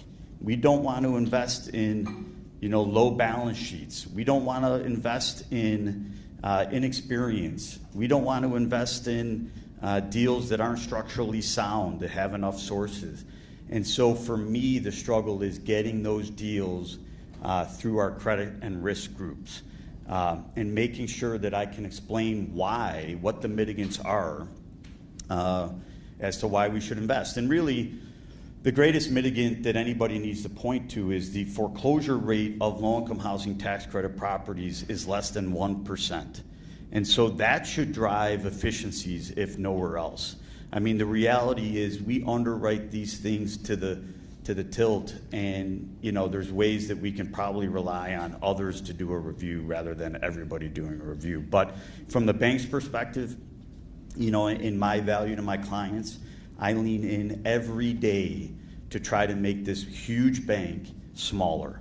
And my personal goal is to not only marry up a strong equity pricing and competitive debt product, but with a good experience. I think if you were to poll the community, people might say that the bank is challenging. I would argue that most banks are probably challenging, but really my value to my clients is leaning in and trying to be an advocate for their interests as long as they're reasonable. If they're not reasonable, and I hate to say it, Guacolda and Dave, sometimes you're not reasonable, but as long as they're reasonable, I'll dig in. And again, that's where I kind of find my passion with it all. But it's a challenging time. We're replacing a nonprofit on a deal in Maryland. They've asked us to. They can no longer kind of manage the deal. They're hemorrhaging money. I have another huge for-profit client that's also market rate, office, et cetera, and they lost their forward commitment on their perm product at a rate of 3.85 that is now, 6.5. And so there's going to be a cash infusion there of many millions, and that's why you need experienced developers with balance sheets, because a lot of times there's a need to infuse cash, and of course that's what's difficult with it. But there's a lot of challenges, but again, we can get to it. I think there's a lot of opportunities as well, and I want to be hopeful about it all, because I think there is reason to hope. I agree. There's a ton of hope. And speaking of hope, talk about property taxes. And in that light, I know Guacolda Dave worked with TRP, worked with Habitat in the special assessment program. Guacolda most recently with you. What has your experience been like with the Affordable Housing Special Assessment Program? We just heard the NOAA developers talk in pretty good reviews about how it's helped them, help their expenses, help their bottom line. How has it helped the Resurrection Project? Well, it has been incredibly important. And I don't think that's the reason why I was invited to this panel, but it doesn't. No, it helps. We did a project in Pilsen also in 2021. It was completed in 2022. New construction, 37 beautiful apartment at the corner of Racine and 19th Street. We did not submit the part one of the Affordable Housing Special Assessment Program, and we clearly pay the consequences. So when we got the tax bill for 2022, I don't think that I could have fainted, but I guess, I don't know, I was so mad that I didn't. It was $218,000. For how many units? 37 units, all of them affordable. So I thought, there's got to be a mistake here, right? So reach out to the assessor's office, to John in particular, because I know him of the Chicago Rehab Network a long time ago. So in few weeks, we received what is called a certificate of error, and the tax went from $218,000 to $57,000. So we went to almost $6,000 per unit to, I don't know, $1,400, whatever, a number that made more sense to us, right? So that was amazing, because we were really, talking about money and for-profit, not-for-profit. My organization was struggling to write a check for $218,000. We in December, at the end of December, we don't have that kind of cash sitting there waiting to be used in anything that we want. That's not how it works. So we started the process. We felt really, really good about this certificate of error, and we tried to collect our last installment of the developer fee because also there's a lot of rumors about developers making a lot of money doing this kind of housing. No. So the certificate became final just a few weeks ago, May the 20th, 2025, even though we received the certificate of error on December 28, 2023. So if there's something that I can ask the assessor's office is to speed up the process, because what I read is that either the final gets approved by the assessor or by the circuit court. And in this case, it went through the circuit court, so we had to have for the state attorneys to sign the document. So the financial partner, rightfully so, questioned the certificate of error because the document says from the assessor that it's not final. So because they wanted to see the final document, which we just got, that's why we have not been paid the last installment of the developer fee that it was due to us in 2022, and now it's 2025.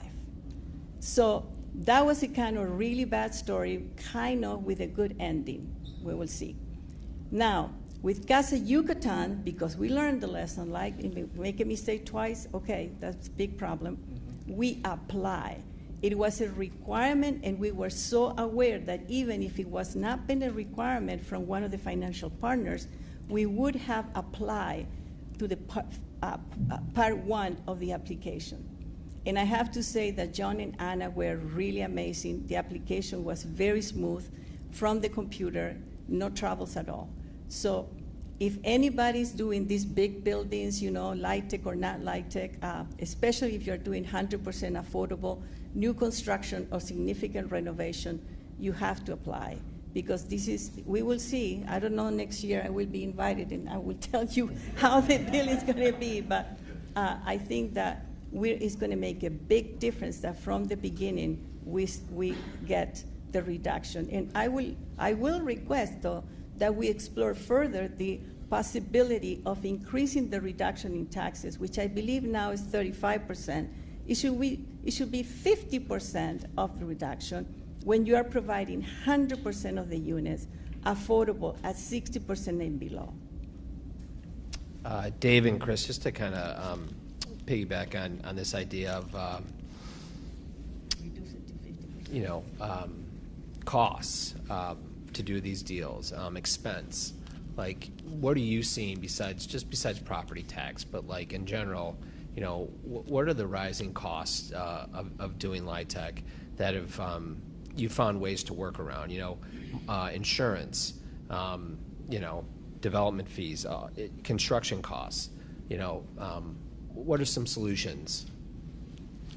Well, I think first of all, I'll echo what Golda said, that we have been using the special assessment program as well at Habitat. We have a staff member, Lillian Ewell, who I think is on the Christmas card list exchange with everybody at the assessor's office. They know each other and enjoy working together, and it's been, you know, I could tell similar stories, although not the exact one, because we have been very good about getting that Part 1 application in. And that's a part of our pipeline review is, okay, here's a new deal. Do we have the Part 1 application in? You know, so everybody is focused on the importance of it. And the reason I'm talking about that now is because it has created a little more certainty around, you know, the expectations with respect to the property taxes. It used to be a pretty big guessing game, and you just had to wait and see when you got your tax bill. And all expenses are going up. I can't really report any that are going down, and some of them are going up significantly. And year over year, you know, you might have an insurance bill that goes up 10, 20, 25% from the prior year, and we're underwriting these at 3% growth in expenses per year.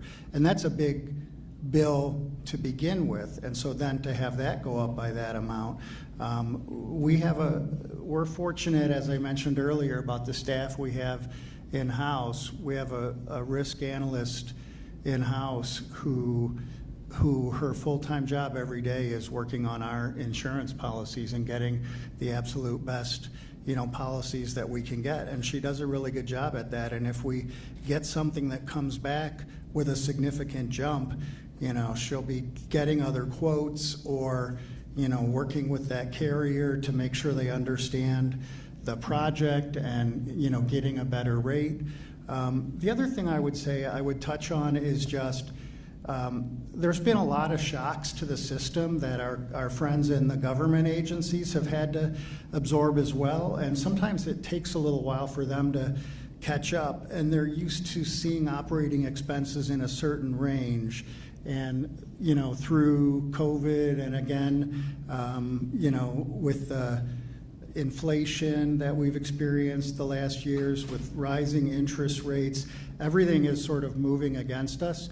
We started showing operating expenses per unit significantly higher than, the agencies were used to seeing. And they've actually been pretty accepting of that. And usually it can take years for them to come around. So that's been one thing that's really helpful. In terms of, because what happens when your expenses go up, you have less money available for private first mortgage debt, which means you need even more government subsidy. So their incentive is to say, no, that's too high, you got to get your expenses down. But we don't benefit from higher expenses. The residents do, because we want to run the buildings professionally and well, and so we have to pay.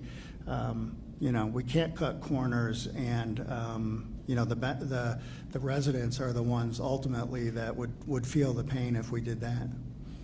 So Chris, looking forward, like positivity, we all know what's going on with HUD and on a federal level.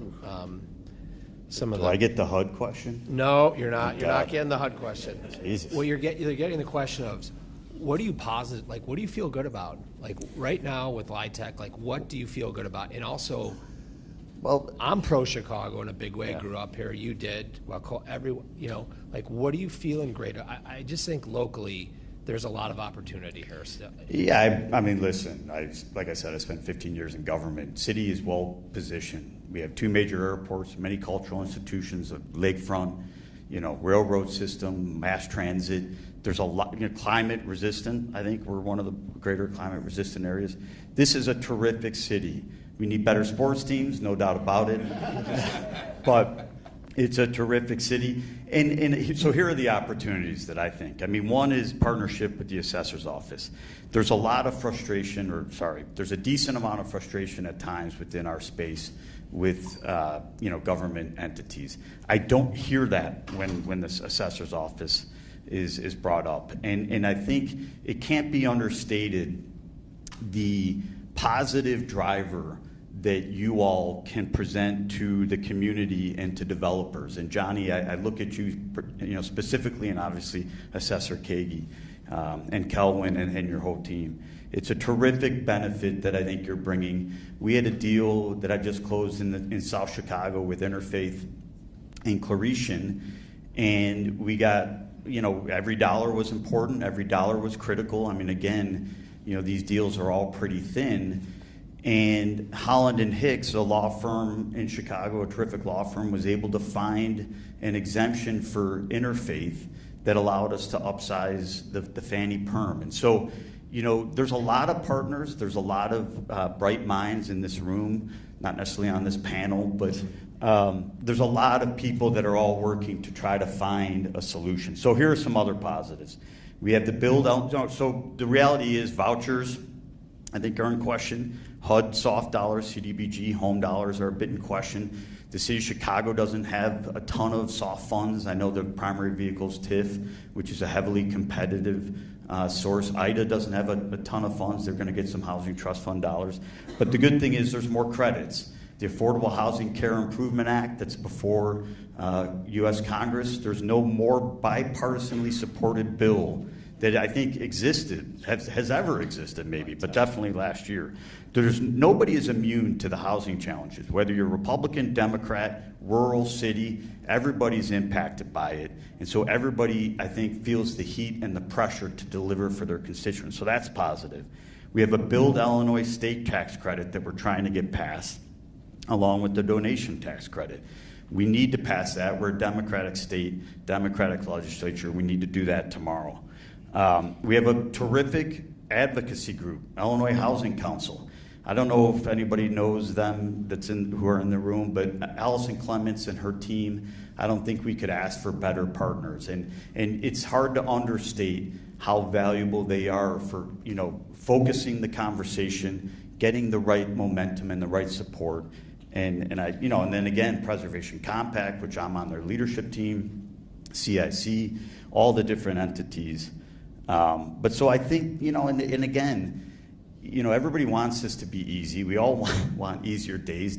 Dave wants to go home to his wife. I want to go home to my wife and say, today was awesome and easy, and I can't wait for the next year. But the reality is, it's a struggle, and I think we have to find joy in the struggle and try to find opportunities in the struggle. And really, again, when you're sitting at a ribbon cutting, I encourage anyone here to get to one. That's where it all matters, and that's where it all makes sense. So a lot of reason to hope, but yes, there are challenges, but again, you got to lean in on the positives for sure. David Guacolda, do you have anything to add? I've used a lot of my airtime, so I'll try to be real quick. I agree with everything that Chris said. Did I turn this off? No, Chris did. Okay. Chris probably did. No, the button is right where my thumb wants to go. So, mic drop. You could have. Yeah, independent of Chris, we didn't compare notes, but he said it better, but I would have said the same thing. But yes, I went home and I told my wife that my day was, stressful and frustrating and so forth. But I wouldn't work in any other industry in the city. This is a great, the amount of human capital in Chicago, both at the the private sector, the government entities, the nonprofit world, whether it's developers or whether it's organizations like Illinois Housing Council, you can find your niche, and people want to help each other. We're not competing with each other. We want to help each other grow and get better and find ways to do that. And Chicago, my hope for the future is that I'll go back to, it's easy to just say we're over-regulated and we need fewer regulations. And sometimes we've seen what happens without any regulation. There can be all sorts of abuses. So let's find a way to prove everyone wrong and to show that we can work quickly and efficiently within these regulations while trying to improve them. But the short-term solution is we all need to come together when we're having calls and meetings around the common solution, which is we all want to get this stuff built to change lives and change neighborhoods. And everybody ought to approach, every conference call, every email with what am I doing to move this along, because we're all on the same team. And that's, kind of the single biggest act of civil disobedience you can provide today, I think, is actually doing something that, some people think can't be done. Get the job done. And so anyways, that's my rallying cry. This is really, it's life-changing work, and there's nothing better. I like to get people out to come and see the properties, and always happy to show off our properties, and it does make a difference when people come out to the property and they kind of, oh yeah, this is why we're doing this, or I saw that family, I saw that woman, so anyways, I'll wrap up. And we're going to take questions right after. I'm going to try to be brief, but I think for me has been an issue of being passionate and committed to the work that I do. I know that there are some challenges that I have not been able to master, and it is important to say that I am the co-chair of the Cut the Tape Task Force. I know there has been a lot of criticism within our own world of the affordable housing crowd, but I appreciate the fact that the city has opened the doors for a dialogue, which is something that I don't think I had seen before. I had talked to individuals from different departments, but this is a city effort, and I appreciate that. I'm hopeful that this second year we will be able to see real changes. I'm not giving up yet, but I think that is important to mention. The same as all the other reasons that Chris and David mentioned.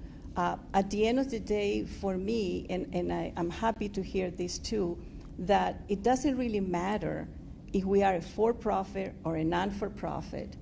What matters is at the end of the day, even though we're super tired and frustrated and I want to kill a lot of people, which is what I usually say when I get mad, I have never tried. We do it because we feel that we're changing one family, one individual's life. And I will never forget when I told you the story when we did the first building, Casa Guerrero, in 1997. A 12-year-old ran to me and she said, I am so happy. And I'm like, what? What happened? For the first time, I'm going to have my own bedroom. I'm not going to share my bedroom with my two brothers. I hate that. And I was like, oh my God. I realized that minute that my two girls, where one was four, the other one was 8, they always had their own bedroom. I had taken that for granted. Not everybody has that, even today.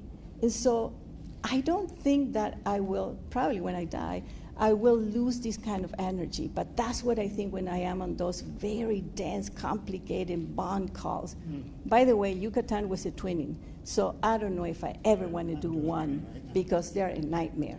So, but we went through that nightmare. I'm excited about waiting for the construction now because I know that 98 families are going to enjoy a decent living in Casa Yucatan, which is something that we all deserve. So, Thank you. I know there's some questions. Calvin?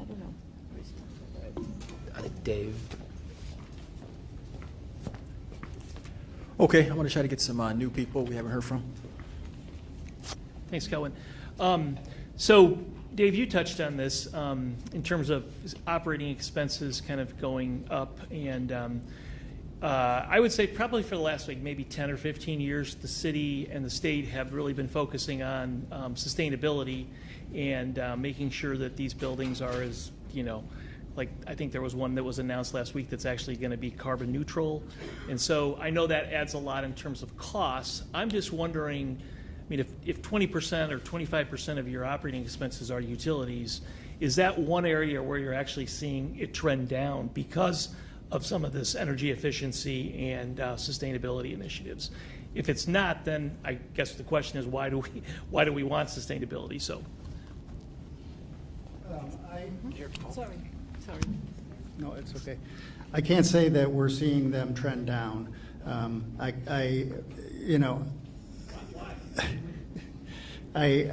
think that we might be seeing them, the growth or the increase slow down and flatten out a bit, but if you have all this energy efficiency stuff, shouldn't you see utilities significantly reduced? yeah, well, no, this is what I So I think you're right. I mean, you bring up a good point. Like, are some of the policies that are being pushed through QAPs and through some of this, the funding, do they make sense? And I don't know, and I'm not on the owner side and the operational side, but there are operational challenges. But I almost think it's almost too recent, too new, but then also. All right, so you're right, the data should probably be there. But then the other thing that I've heard in relation to them is that if the systems break, that the cost to repair them and replace them are also exponential. Yeah. So Yeah, I mean, so I guess, there should be a litmus test to all of the policy initiatives, there's no doubt. And so there should be tangible data, I guess, that either bears that out or not. IDA's QAP, I think, is open right now for comments. And so that's a comment that people should be making, frankly. But I think that it needs to be studied. I don't think that we have seen. Please use the mic. We're streaming. Okay, I'm sorry. I don't think that we can see it at the first glance, but I think it needs to be studied seriously. And I think that maybe there are. Well, yes, I think that's something that I need to follow up with property management because I don't get to see that, but I will follow up. But I agree with you.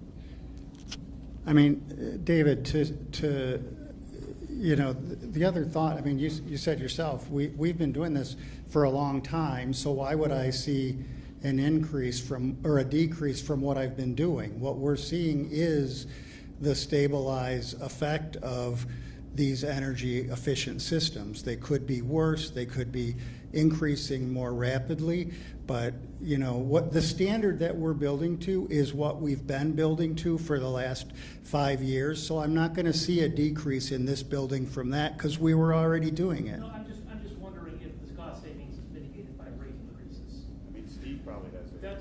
That's the question. Not to, are the rate increases increasing more than the savings? Yeah, it's a fair question. It's a fair question. So while we focus on the assessor and some of these other, like utility rates are increasing too, so. Well, and water was getting so expensive that we were underwriting everything at 3%, but we were underwriting water at 5%. And our CFO wanted us to underwrite water at 10% increase per year until it slowed down. And the problem with that is you would submit your financing application to the city and they would say, well, your numbers aren't right, only inflate this at 3%. And I would say, well, are you going to guarantee you won't increase my bill by more than 3%? Well, no, we'll increase it at 10%. You can only underwrite it at 3%. Okay. Hey, well, the good news is that David Doig has his own panel, okay, at the end. So, listen, it's worth staying around to hear more David Doig ideas. Or you guys can pay him back. That was a okay, setup with because tough he's going to questions answer the question on his panel. Okay. All right, any more questions from the audience? Making my way over here. Thank you. Hi, my name is Lee Williams. I'm actually interested in finding out what type of entities or organizations are available to help small or micro investors to help salvage some of these homes from the wrecking ball, because we have various plans that, it's like, who do we take these plans to? Rather than seeing our communities constantly with more and more vacant lots, we have really, really great ideas in terms of salvaging, many of these buildings that the city is tearing down or the Cook County Land Bank is hoarding. How do we basically get a seat at the table to present our plans to show how we can help to revitalize some of these properties? So it's not really our world, I think, but it speaks more to the previous panel of NOAA. There's resources like Preservation Compact, CIC. I mean, Dave Doig is doing a lot of work of saving homes, I think, on the southwest side. Yep, exactly, right there.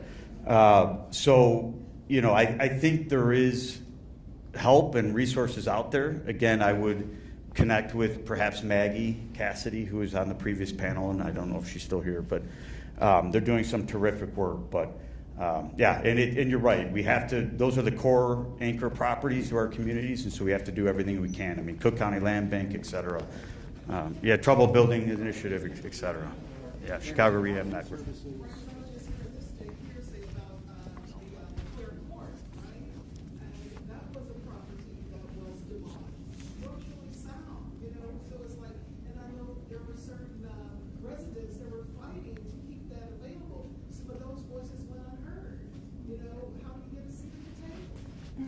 Yeah, well, that's a good. We could do a whole day on LeClaire Courts and the controversy around that, because the residents that lived there really loved that community, and they still come back together annually for, a barbecue and an annual reunion, even though the property hasn't existed for 15 years.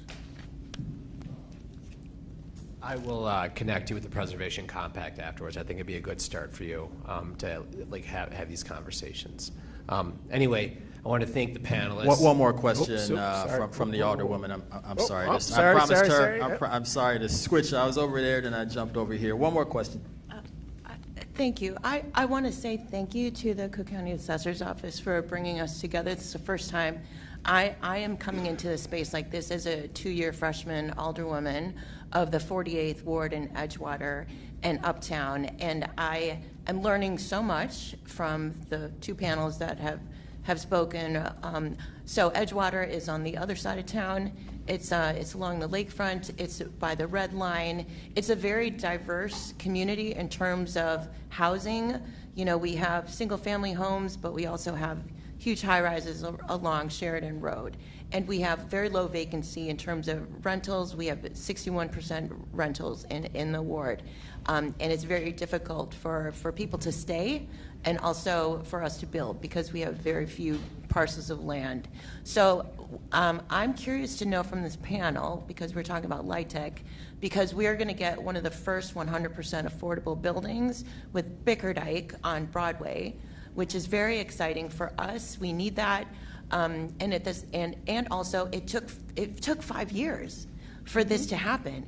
And with that time, it really adds to the costs of affordable housing.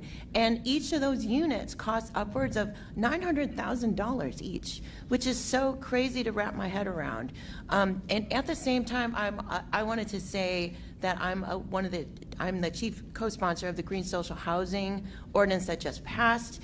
And so we want to use that bond money locally as a revolving loan fund for more affordable housing. It's not going to work in every single ward, but I'm just curious to know how you see Green Social Housing working with LIHTC funds, and if that's going to be a possibility to use those funds elsewhere in the city of Chicago with all the housing tools that we have right now. We need housing everywhere, including on my side of town, including here in Chatham, including everywhere in Chicago. And so I just want to put that out there too, that we need all the tools to work together. Thank you. Well, I would say that I appreciate your support for the green social housing because from my perspective, I think that we need to use all the tools in the toolbox, and if we don't have some, we got to create, like this one. But I also believe that, and right now Alderman Martin is pushing an ordinance to modify the LIHTC in the sense of limiting the Department of Housing in terms of the added cost when it comes to design, construction. If we go through the building department, like green social housing, you're only going to go through the building department to get approved to be built. You're not going to be reviewed, unless I'm mistaken, Edwin, you're not going to be reviewing, you are the expert, I'm sorry, by the City of Chicago Department of Housing construction team. So I think it's important. We do need the housing in every single community, affordable, decent, safe housing. So we do need to look at all the tools, and if we don't have them, then we need to create them, like this one. But I also will ask you, please, to look at the ordinance that Alderman Martin is trying to introduce, because that's going to impact directly LIHTC and your project working with Bickerdike. Thanks, Alder. Stick around for the next panel. I think it's going to be right up your alley. So anyway, thanks everyone for sticking around for this panel. Give them a round of applause. Oh, I'm sorry, hold on. Okay, we have a really cool panel coming up, but I just want to, we had 2 heroes of the Affordable Housing Special Assessment Program just enter the room here. So this is something you guys can go and look out for them in the period we have before the next panel. Wanted to single out David Morrison, our Chief Policy Officer, and James Mendez, our Director of Policy. David worked in the trenches with some of the people here on the panels here to write the legislation on the Affordable Housing Special Assessment Program. And you guys just did wonderful work down in Springfield to get in a session where they didn't pass any other property tax legislation, to get the affordable housing extension and changes put into law this session. So salute you guys for your amazing work. Maybe you have some good war stories to tell some of the founders of this first inaugural event. Okay, so we're going to the next panel now. Here, I'm going to hand it off to you, John. 5-minute break, and we'll be right back.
All right, we're going to go ahead and start the next panel.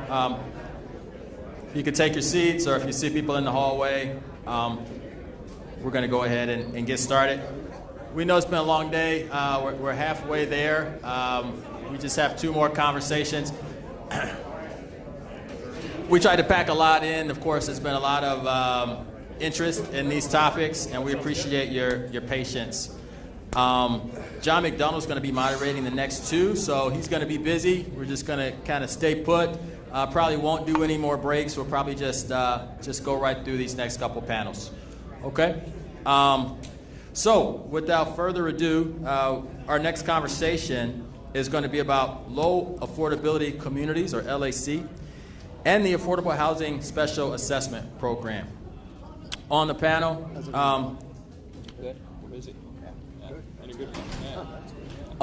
we have Sarah Wick of Related, Riley McChesney of SHAPAC, and Paul Shado of DLA Piper, and of course you know John McDonough by now. Please give him a hand. Thanks so much, Calvin, and thanks again, everyone, for being here. Whoop, appreciate that. Sarah, Paul, Riley, thank you for participating in this. It's the first time we've done it, and so far the few panels have gone really well. And this panel is like having Shaq, Michael Jordan, and LeBron on it, I think. So she's from Cleveland. She gets LeBron. She's calling. Okay. Paul gets MJ, obviously. Riley. That's not fair. Don't do that. Yeah. Yeah. So anyway, we're going to be talking about the third tier of the Affordable Housing Special Assessment Program, the low affordability community, which is new construction, 80% market rate, and 20% affordable. And the 3 people on this panel are really kind of leading the way in doing this great work. Not only, providing, well, first of all very other-centered in the work that they've done. I mean, Paul, how long have you been working as a zoning attorney in Chicago? A long time. Yeah, okay. 25 plus years. Okay. And then Riley and Sarah obviously build houses for people.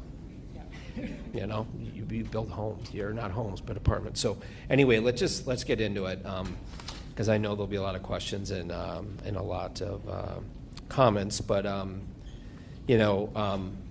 start with Sarah. Sarah, what makes the ASAP Tier 3 LAC attractive to developers as well as investors? Hello. Can you hear me? Let's hear. Hello. We All can right. hear you. I have been told I have a voice for radio, and I hate the sound of my own voice. Hello, everyone. Thanks for having us. I also want to give a shout out to David Morrison, who worked diligently to get the program extended. He was down in Springfield, so it takes a lot of work. You don't want to know how the sausage gets made, and so we're glad to have him spending time down in Springfield getting that done. So I am with Related Midwest. I'll just give you a little.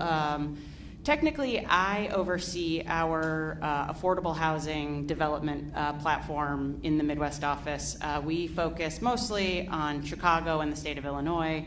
And technically, the program we're here to talk about, I don't have a team that directly manages those, but because I have a team that understands affordable housing so well, we were brought in to be sort of helpful to our company figuring out how to bring the 20% affordable units on site in neighborhoods of opportunity.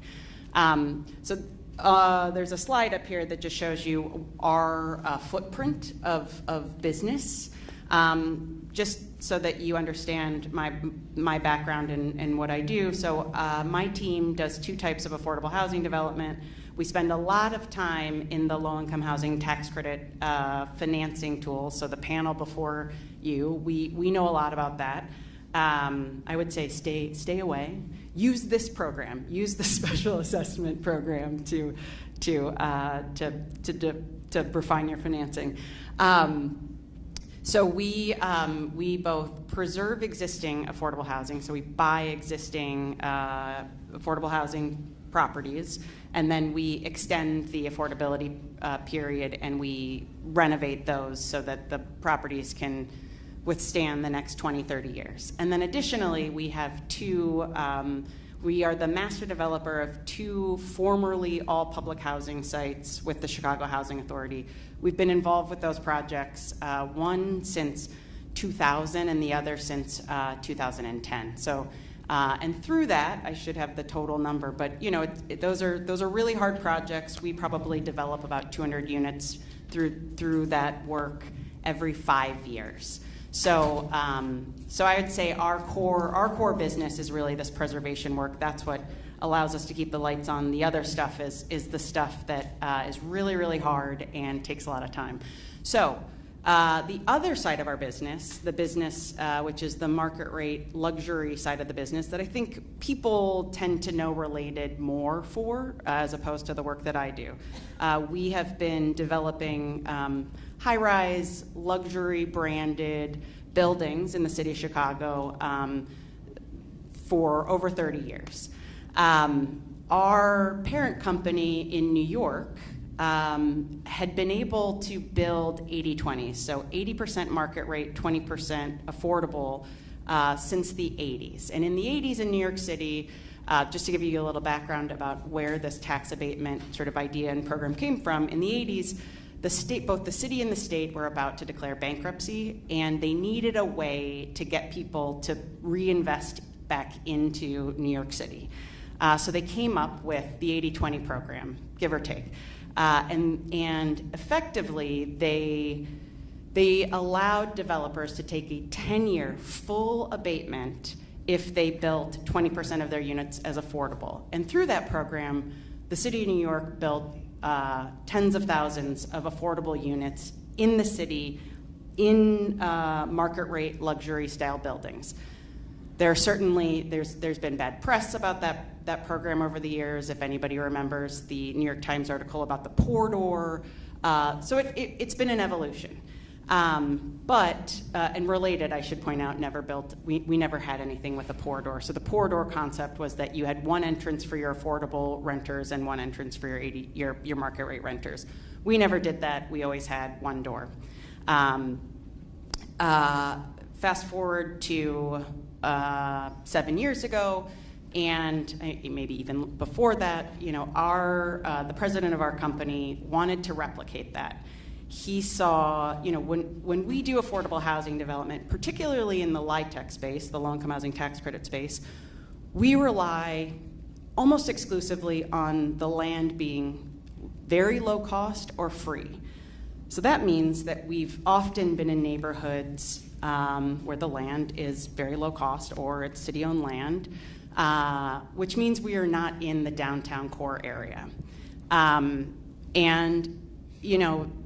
The city had been working on, we have inclusionary zoning laws, and we as a developer were feeling like, the zoning laws aren't working for us. We need, or rather than a stick, so a regulation that sort of slaps us, we need a carrot, we need an incentive. And we need to incentivize developers to build these units on site in downtown Chicago because we're otherwise not building these units in downtown Chicago. So with the help of the Cook County Assessor's Office, David Morrison, we, back in 2021, now it's all 2021, got a tax legislation passed, the third tier of which we're going to talk about today, which really sparked this 80-20 concept and allowed us to close on our first 80-20 building in the Loop, in the West Loop, which is the Row.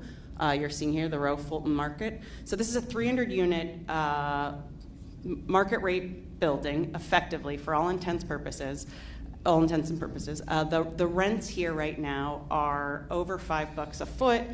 We think it's one of the nicest. You're going to hear about the next super nice building that's going up in the West Loop. I think it's one of the nicest, in Fulton Market. We think it's one of the nicest, opportunities to rent in Fulton Market. It offers larger unit sizes, so we are sort of gearing our units toward to families, and 20% of the units are affordable. So 60 of the units are affordable to people at 50% of AMI.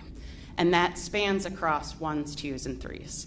And the building is fully occupied, so fully leased.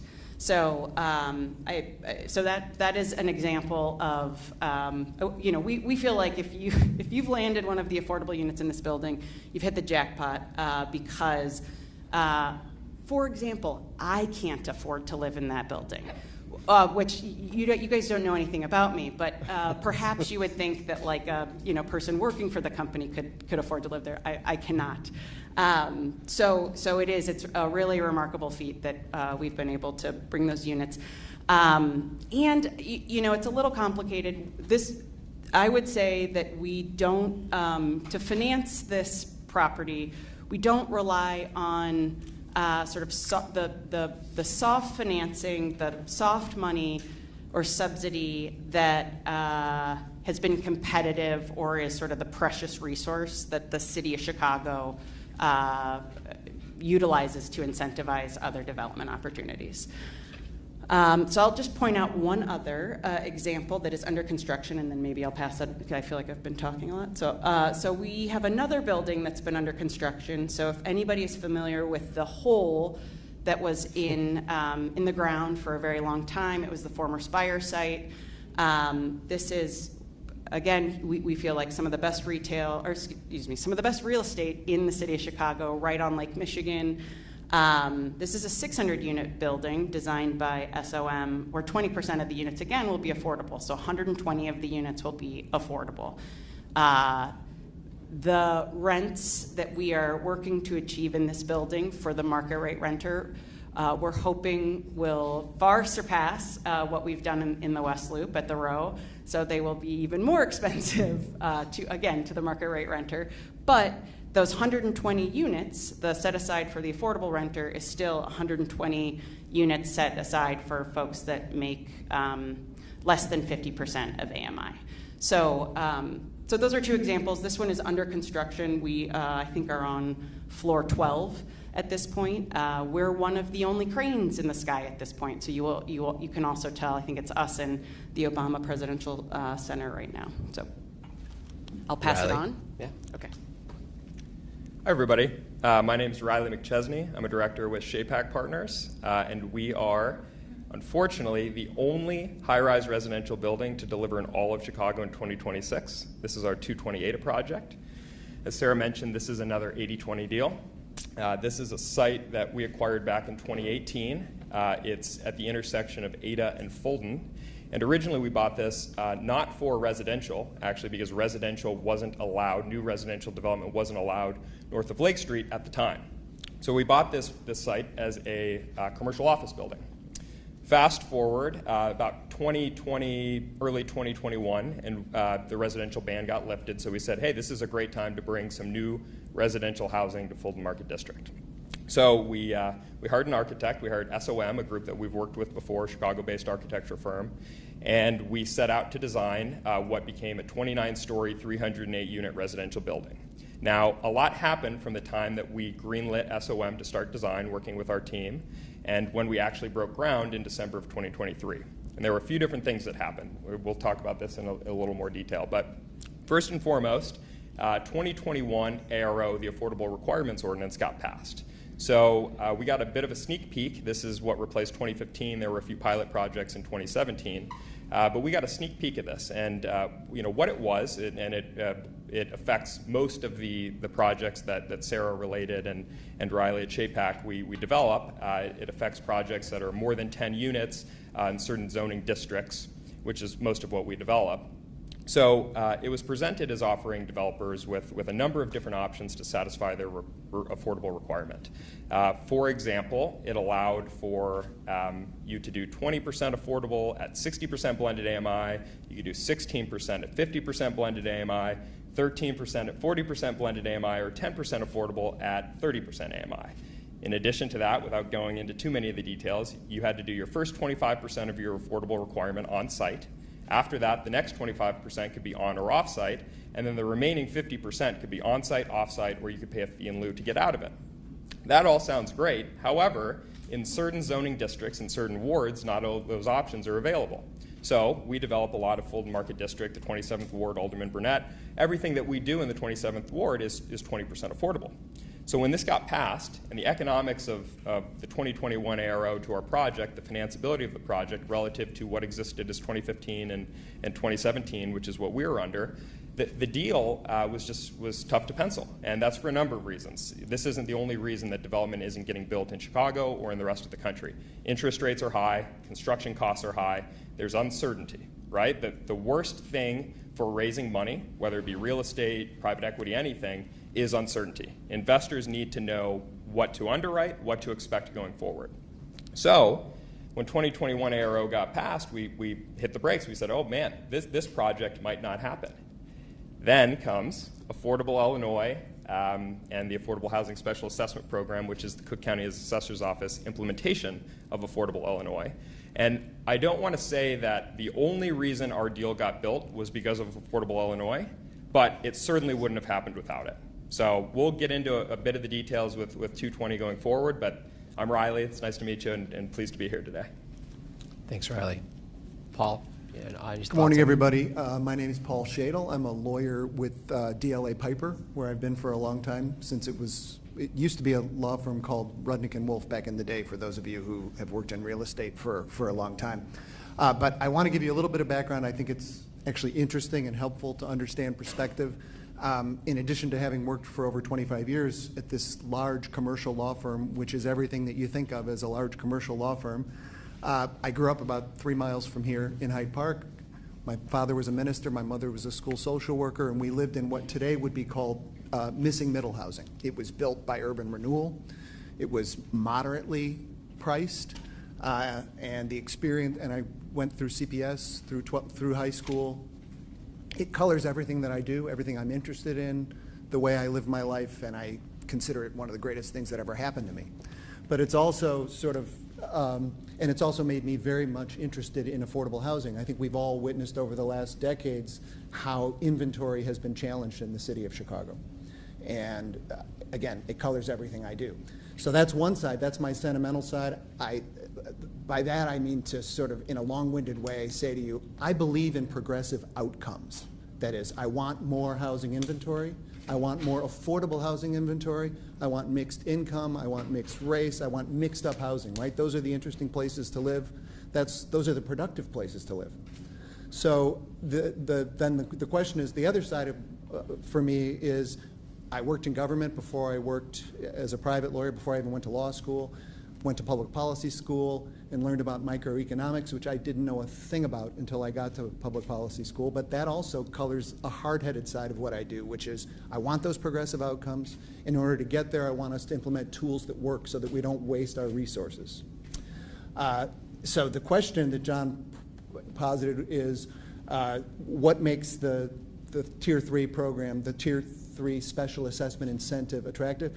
From my perspective, and I work for SHAPAC, we work for Related Midwest on both market rate and affordable projects, and we've also done tax credit financed projects over the year, pure LIHTC projects like those that Guacolda and the others on the last panel talked about. In the private market, privately financed market, and I think these two alluded to this, and we'll get into more detail, without that Tier 3 project, after the 2021 amendment to the Affordable Requirements Ordinance, we would have gotten 0 units.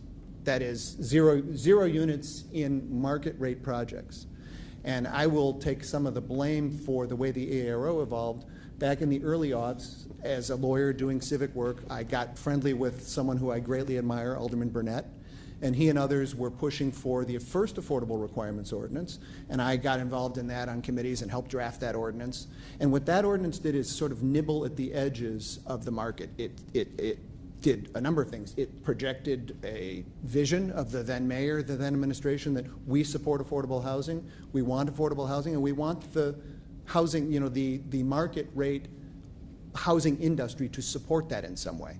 And some of the provisions that Riley was describing back then were different. There was a 10% affordable requirement at the same AMI levels, and a developer could either, and that was triggered by what was then and is now called an entitlement, generally just about any zoning change, which for large projects means just about any project that has more than 9 units. But the 10% requirement was either to build the units on site or make a payment in lieu. And it provided a lot of flexibility, and it did two things. It actually did generate some units, but it also produced money for organizations that are out there doing what they know how to do better than market rate developers, which is build affordable housing. We, over time, have amended that, and now we've gotten to the ordinance that Riley described. And I guess I would just say that what makes it attractive is that without it, we wouldn't be getting units built from the private market. Thanks, Paul. A question back to one of the questions I get, or one of the concerns about the LAC tier is that the incentive is too generous.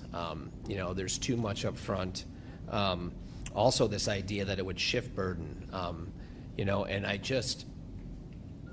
when you are building from vacant land, what you are doing, you're still over the 10-year period, going up to 80% of what the total market value is. So wouldn't you be adding to the base as opposed to detracting from the base? I'll pass it back, but I'll just say quickly, if it were overly generous, I think we'd be, and there are other factors, Riley mentioned them, interest rates, cost of construction. You can only build something and get it financed if you can pay the debt service with the rents that you collect. So there are other things that are challenges. But if it were overly generous, we'd be seeing a flood in the market, right? And frankly, from my perspective, that wouldn't be so bad either, because if the private market wants to take a risk and build too many units, go for it. That's their problem. Yeah. Right. But I think if it were overly generous, we would be flooding the market, and instead it's sort of supporting what is still a relatively tepid multifamily.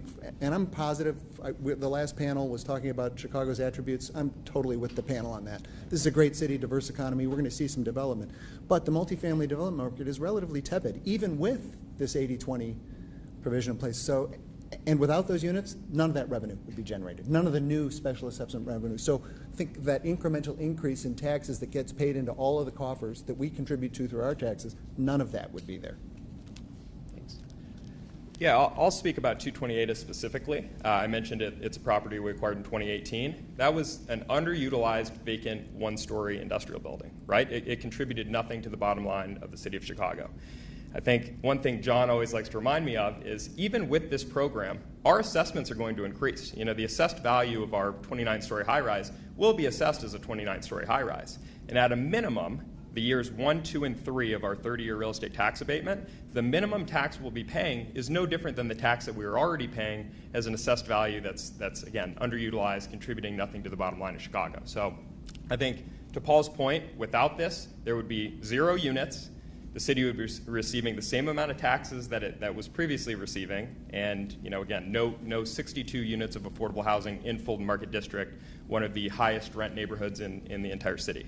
And Paul, to your other point, you're absolutely right. I always like to joke, developers can't help themselves. If there's an opportunity to develop housing, developers develop housing, right? So as we can streamline that process, anything we can do to encourage it, we bear the risk. And if you look at markets in the Sun Belt, so when we were raising money for 228, a lot of our previous capital partners have been big institutions, people that invest all over the country, all over the globe.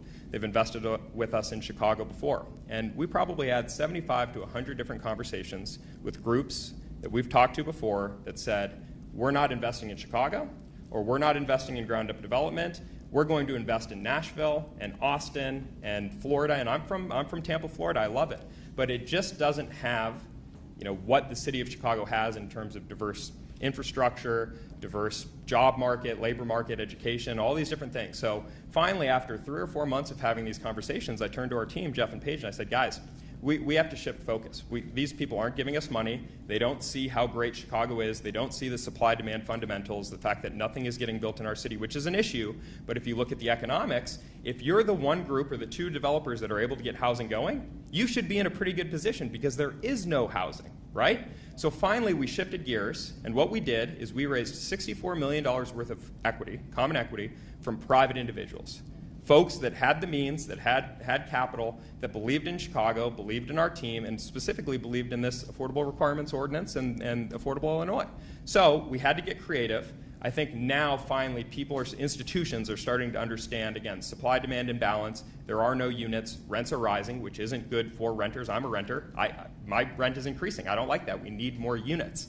So, I think tides are shifting. There was actually a sale, Full Bricks Apartments, which is the first institutional sale of a project that is utilizing the Tier 3 LAC, which is great. And John and Jerry and the team were so helpful for us when we were raising money for 228A, in that they explained, they said, this is something that the Cook County's Assessor's Office fully supports. We recognize this is a tool to build housing for the city of Chicago, and they fully support it. And they aided us. There were a couple times when I got John on the phone, and he explained to our prospective investors, people that were writing checks for millions of dollars, and he explained how it worked. He explained that they fully support it.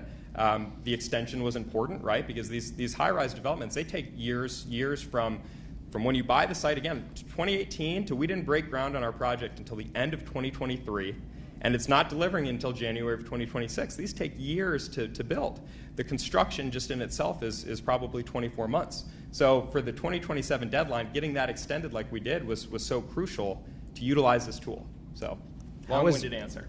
How is rent growth in Chicago right now compared on a national scale? Yeah, there's a lot of data out there. Everything that I see is we are either 2 or 3 out of every city in the country in terms of rent growth. And again, it's because of no supply.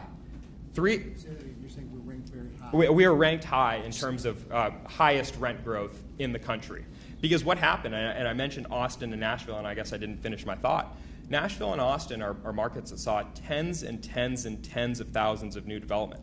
And you know what's happening in those markets? Rents are plummeting, double-digit rent decrease. And again, it's the risk of the investor, it's the risk of the developers. They're going to need to find a solution to that lack of rent. And a lot of these investors, they underwrote very aggressively. They thought rents would continue to increase, and that's just not the case. When you build more units, rents decrease, and it takes time. Eventually, it'll get absorbed, but that's just simple supply-demand economics. Sarah, would you talk about the row? Sure. In the context of just the way it came into. Yeah. So the row is another site. So like Riley's 228A. So the row had sitting on it like a warehouse. I think that our assessments were about $100,000 a year.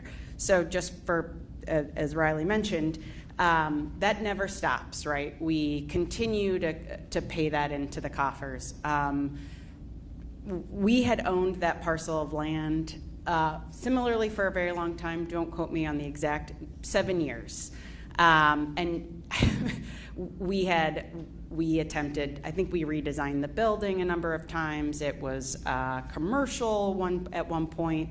We were constantly trying to figure out what can we do with that site. But in the meantime, nothing was happening with the site. So sort of to answer the question of, is it too generous?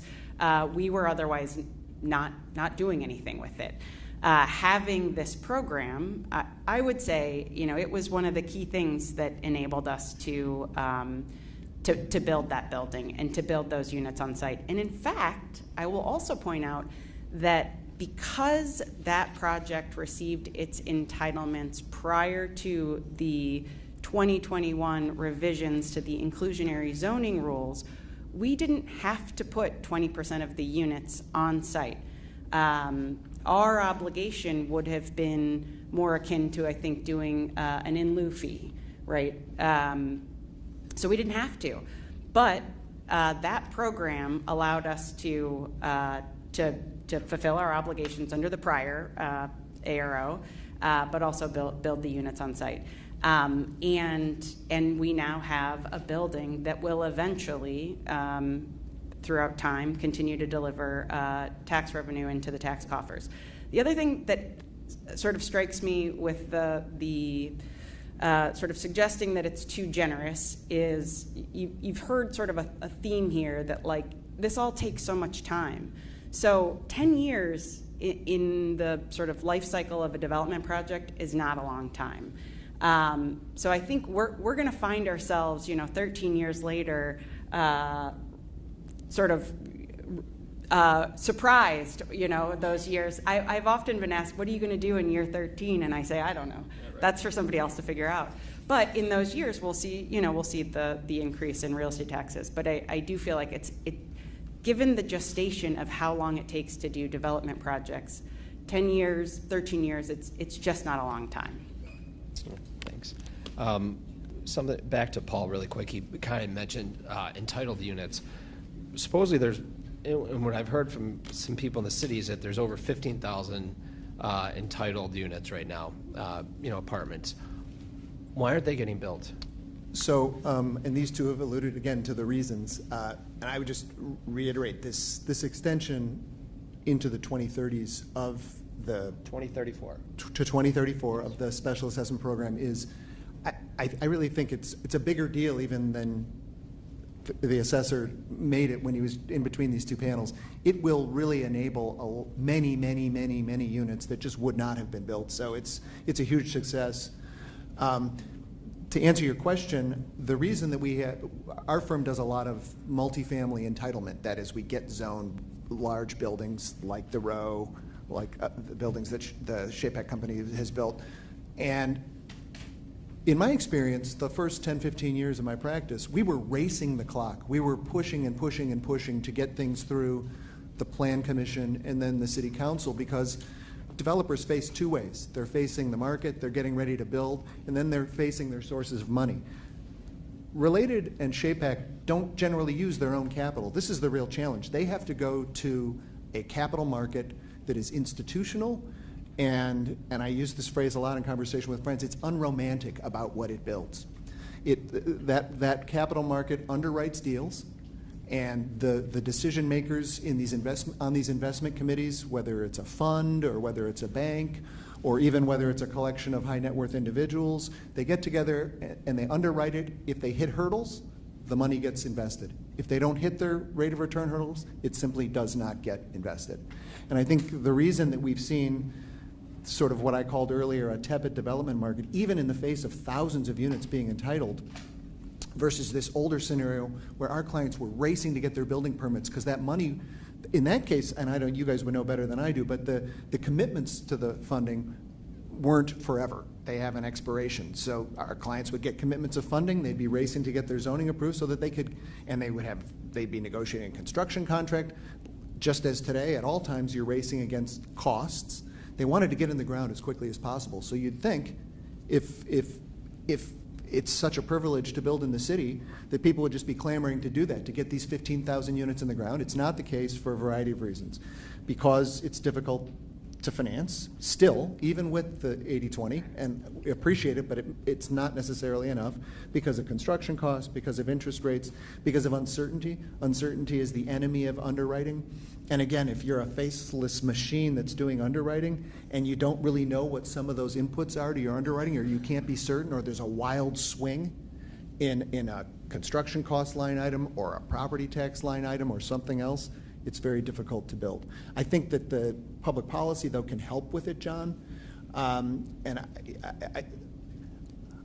I think that most of the measures that we have on the books, and Riley, I know we all like the ARO, most of the measures we have on the books are well-intentioned. They really are.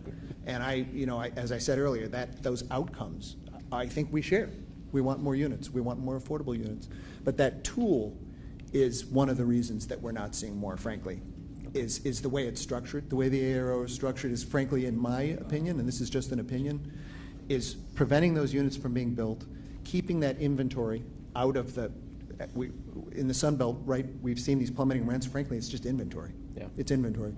And part of the reason is the way the ARO is structured.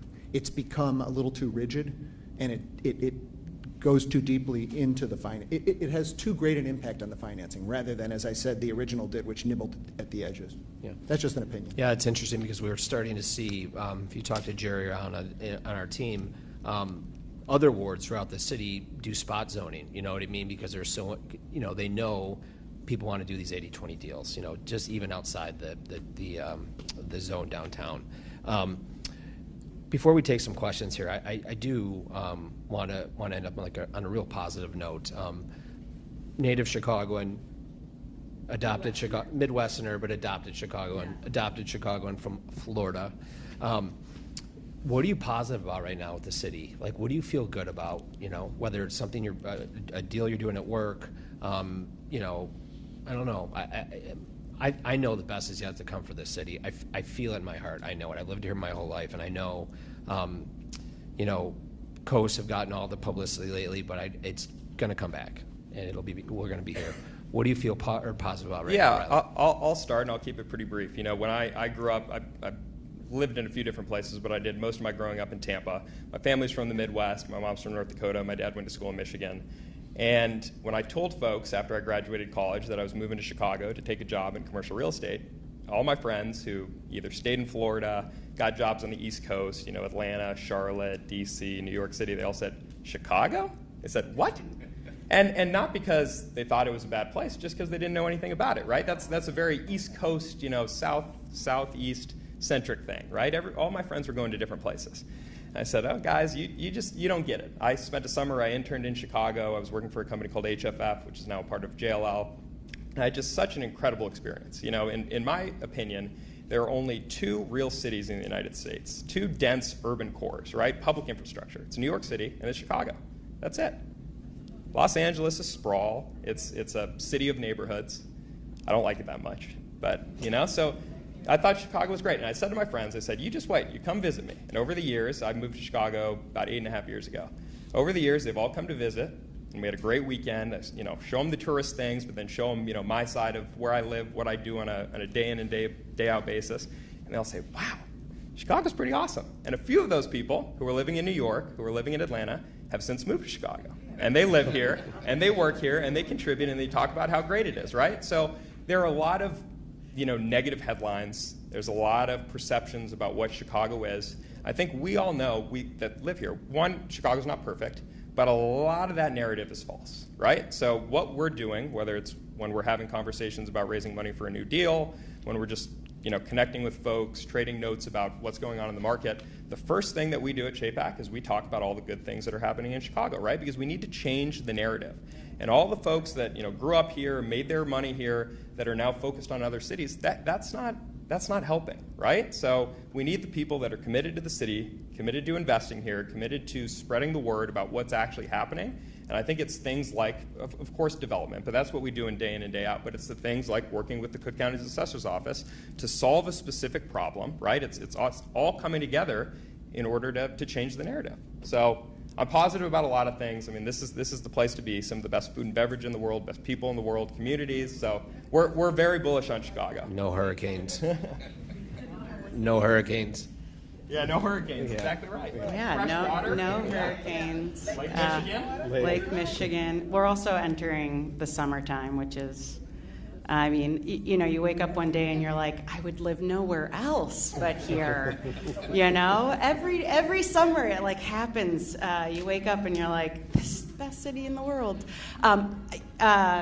Riley is very hard to follow up, but I feel like I have a similar story, which is that, so I got my master's in urban planning at Pratt Institute in Brooklyn, and I still keep in touch with this group of girlfriends. We have a book club that we still do. We did it all throughout COVID, and they came to visit Chicago one year.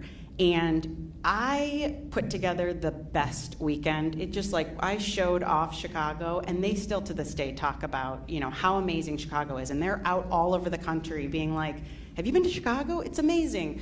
And I feel like I have those weekends like that. What I love about, so now I have a 3-year-old, and now I get to take that 3-year-old to various places throughout the city, and it's so fun.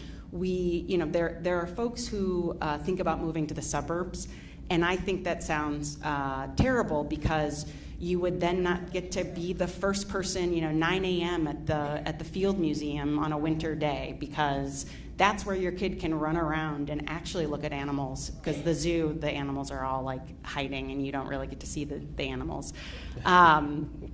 Or like last weekend, while I know about Jackson Park golfing, I did not know about the South Shore 9 holes, which is right by the Cultural Center. And I learned, when you're snooping around, that there's now a restaurant in the South Shore Cultural Center.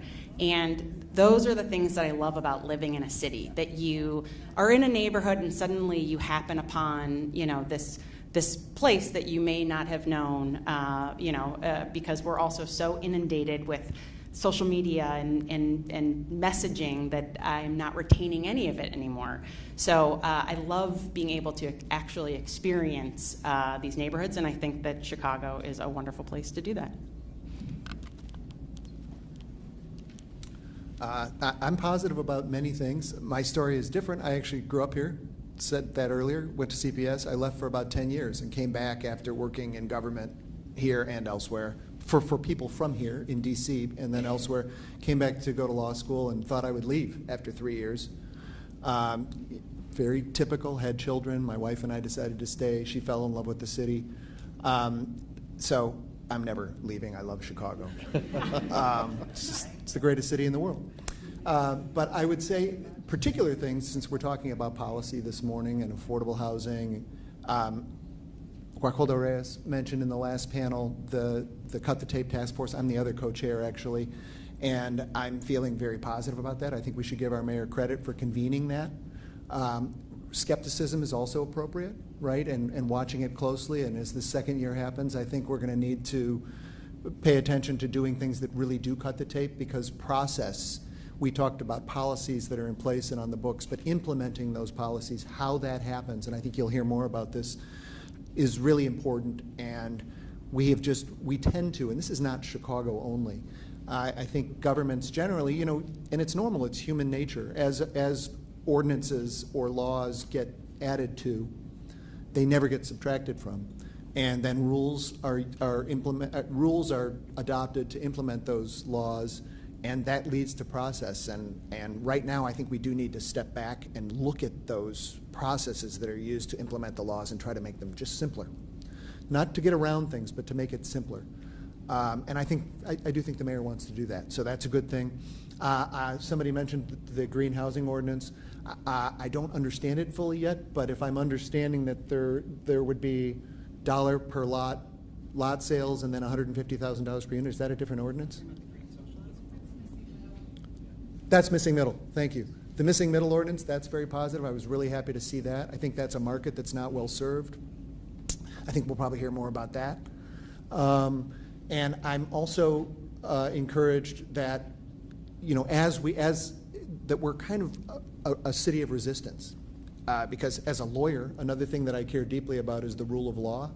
I think it's pretty fundamental to our larger community. I don't know about the rest of you. And the city of Chicago, our mayor and our governor are doing a good job promoting the upholding of the law, and I think we should all keep our eye on that. And I'm encouraged by it. Thank you. Thank you all. Well, time to take some questions right now. Callum?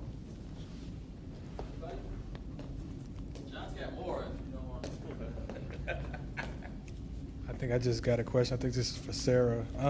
This is just a curious question. When putting the affordable rents in the luxury buildings, how's that process determined, like as far as like views and things like that? Oh, that is a good question. So the question is, how do we determine the location of where the units are in the building? So I mentioned that first what we look at is making sure that we have a percentage of 1s, 2s, and 3s. The percentage of affordable units that are 1s, 2s, and 3s reflect the same percentage of our overall market rate building.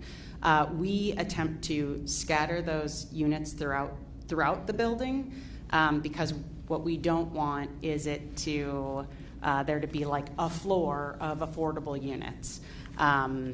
Now, as we have penthouse units on the top floors, those are extremely expensive, and so we don't have our affordable units up there. But I would say that they're just scattered throughout the building. Yeah, I would just add, DOH has specific rules about, how many units can be on a certain floor, to Sarah's point. At 228, we've got 62 units, and I think they're scattered we've got units on 5 through 28, and I think we have affordable units on every floor except maybe the top floor, right? And we don't do penthouses, it's just we've got some 2-bedroom units up there. So it's a requirement from DOH and the 2021 ARO rules, but I also think it just makes a much better building when it's a diverse mix throughout the entire building. Right. I would also say, so the benefit, I'm less familiar with 220 Ada, but the row in the West Loop, excuse me, in Fulton Market, because of the way the building was able to utilize air rights, every side of the building, and because the building is located next to historically designated properties that will not be demolished, you have views all around that are unlikely to get blocked in a very long time. So. Okay. Any additional questions? All right, one follow-up, then we're going to close out.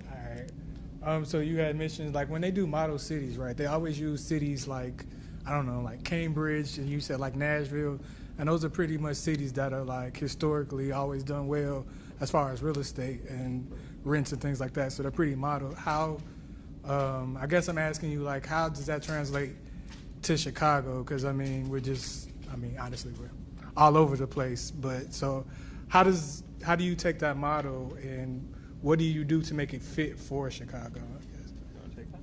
Well, You've got the masters.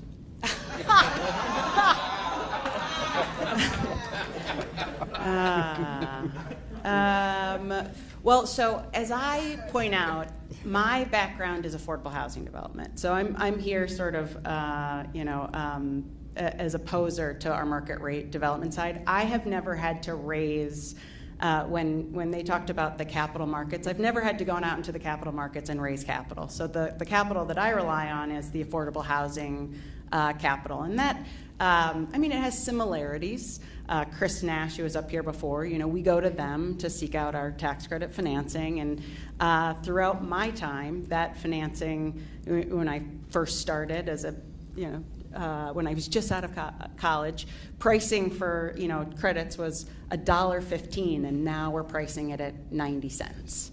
So, and I would say that in cities that we've seen stronger rates and rates of returns because you've been able to charge higher rents. In affordable housing, we've been able to see that source of capital is focused on being directed here because of the Community Reinvestment Act, which requires banks to reinvest in communities that they carry a lot of deposits. So Chicago has been a great market for banks to invest in. That applies to neighborhood development, the type of development that I'm doing. There are lots of ways that banks are investing in communities. I'll let you go. Yeah. Sure. Yeah, well, I would just add, from a design standpoint, right? I think at ShapePack Partners, we like to take inspiration from around the world, but what's so important is that we have to then interpret it for Chicago, right? Chicago is a city of neighborhoods, so most of what we do is in Fulton Market, the greater West Loop area, but we also do some stuff in Westtown, River West, we do some stuff on the south side, we're looking at some stuff in the 50th Ward. Every neighborhood is so different, so you need to develop to your surroundings, right? So we're building a high-rise in Fulton Market District, but there are other high-rises in Fulton Market District, right? The design needs to match, the historic landmark, former meatpacking, industrial produce neighborhood that is Fulton Market District, right? But what we're developing in, Logan Square or in Bucktown is very, very different, right? It has different zoning, but the history of the neighborhood is very different. So I think it's interpreting international, design, right, but making it very Chicago. And not just Chicago, because that's not just a blanket statement, very, very neighborhood oriented. So we try to do that as much as possible. Yeah, please. I think part of what you were asking too is whether it's a one-size-fits-all. That is, I think looking back to when the ARO was first being drafted, some of the examples that were looked at were Cambridge, Massachusetts, Boulder, Colorado, Berkeley, California. Rents are higher in those places. The barriers to entry are higher. So rents are more resilient in those places and grow. I think we do need to be careful about one-size-fits-all policymaking. And in Chicago, for example, one of the things I think we should be doing is promoting density across the board and opening the gates to density. And again, the developers will decide what is sustainable from a financing and development standpoint, and they may lose money. We said this earlier. Let them do it. Let them take that risk. We need more housing, and we need to preserve more housing. I think the substantial majority of our affordable housing in the city of Chicago is naturally occurring affordable housing. It's not LIHTC funded. It's not these units that are being built as a result of the ARO. It's mom and pop owners of 6 units, 12 units, 24 units, 48 units. So we need to, and that's not unique to Chicago, but it's actually, frankly, I think a market advantage. It's a distinguishing feature of our market, and we should be promoting that. Awesome. Anyone else? Listen, this was great. Sarah, Riley, Paul, thank you so much for being up here. We're most grateful for your participation. We have, if any of the LIHTC people want to stick around, David Doig's up next, so you can get your licks in afterwards. Are you okay not breaking? Yeah. All right, so you know what? We're gonna not do a break if you guys are okay with that. We're on to our last panel. Feel free to step out, grab a refreshment. We're all adults here, but we're going to go ahead and just push right through to our final panel. John McDonough will also be moderating this. I think you'll be happy you stuck around, and you'll be rewarded.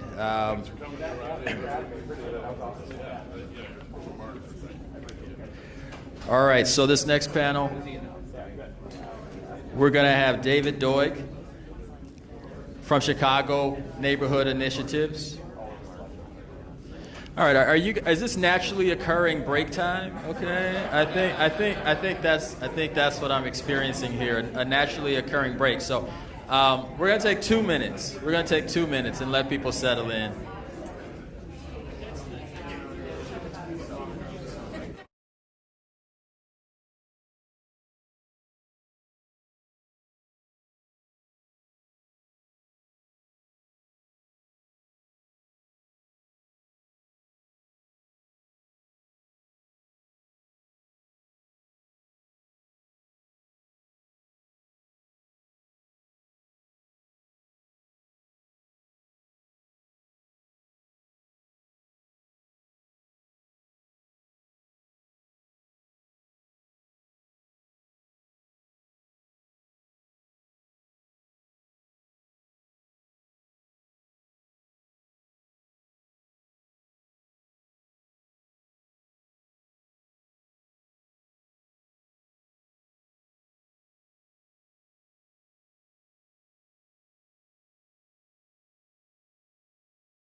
Start here and close out today. Thanks again for all your patience, for everybody that stuck around. You will definitely be rewarded by this final panel. I'm going to ask you guys just to settle down just a little bit more. Probably cannot hear the background noise on the stream, but if you guys could do me a favor in the middle here. If you guys could do me a favor in the middle of the aisle. Thank you. Feel free, please continue the conversation outside. Stick around. Discover Center, by the way, has been great, extremely gracious. They even offered us like the rest of the day. They were like, hey, let's just have this important conversation. So thank you to the Discover Center again in Chatham here for this conversation and for being so gracious and hospitable to us.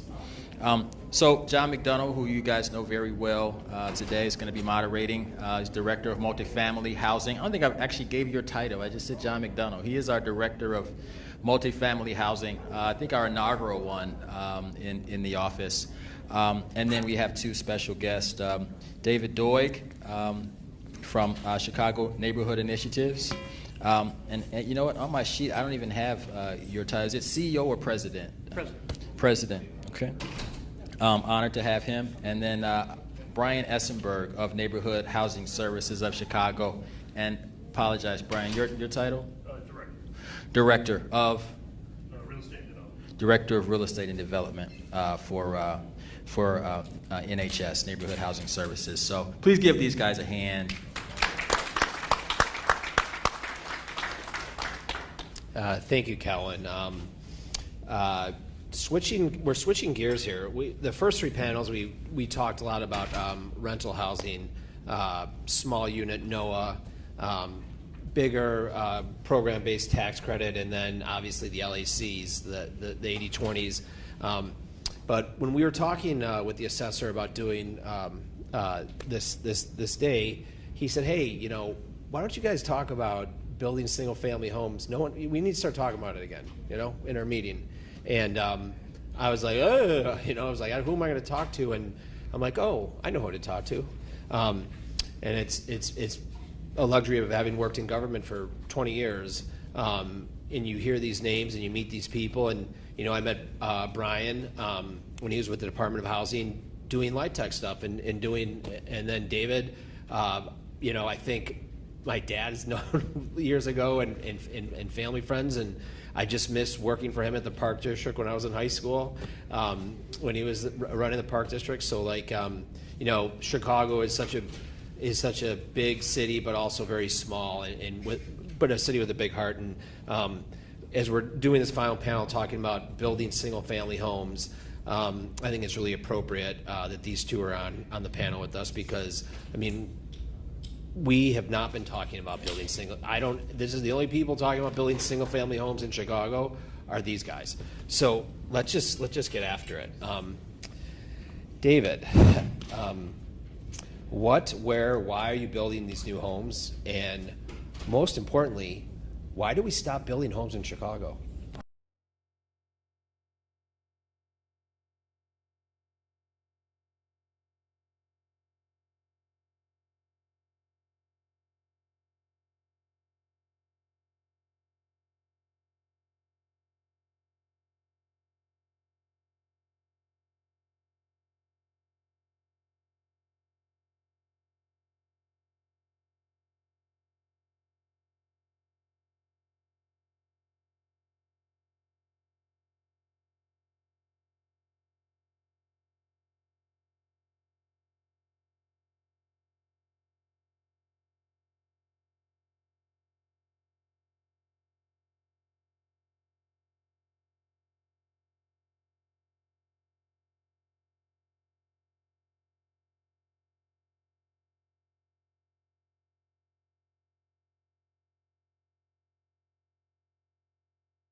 history that most of our affordable housing is still in the 1 to 4 unit buildings, and so again, as we think about rebuilding, we have to have a single family strategy.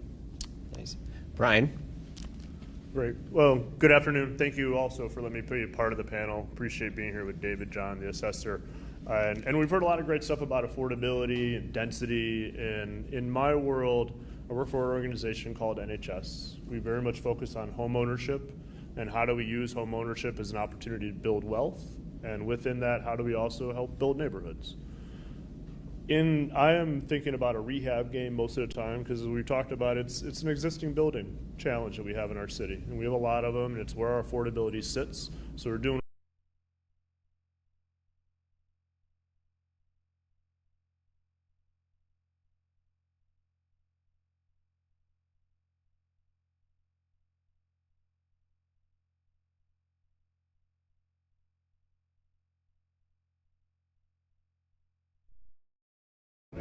public subsidies to do all that stuff.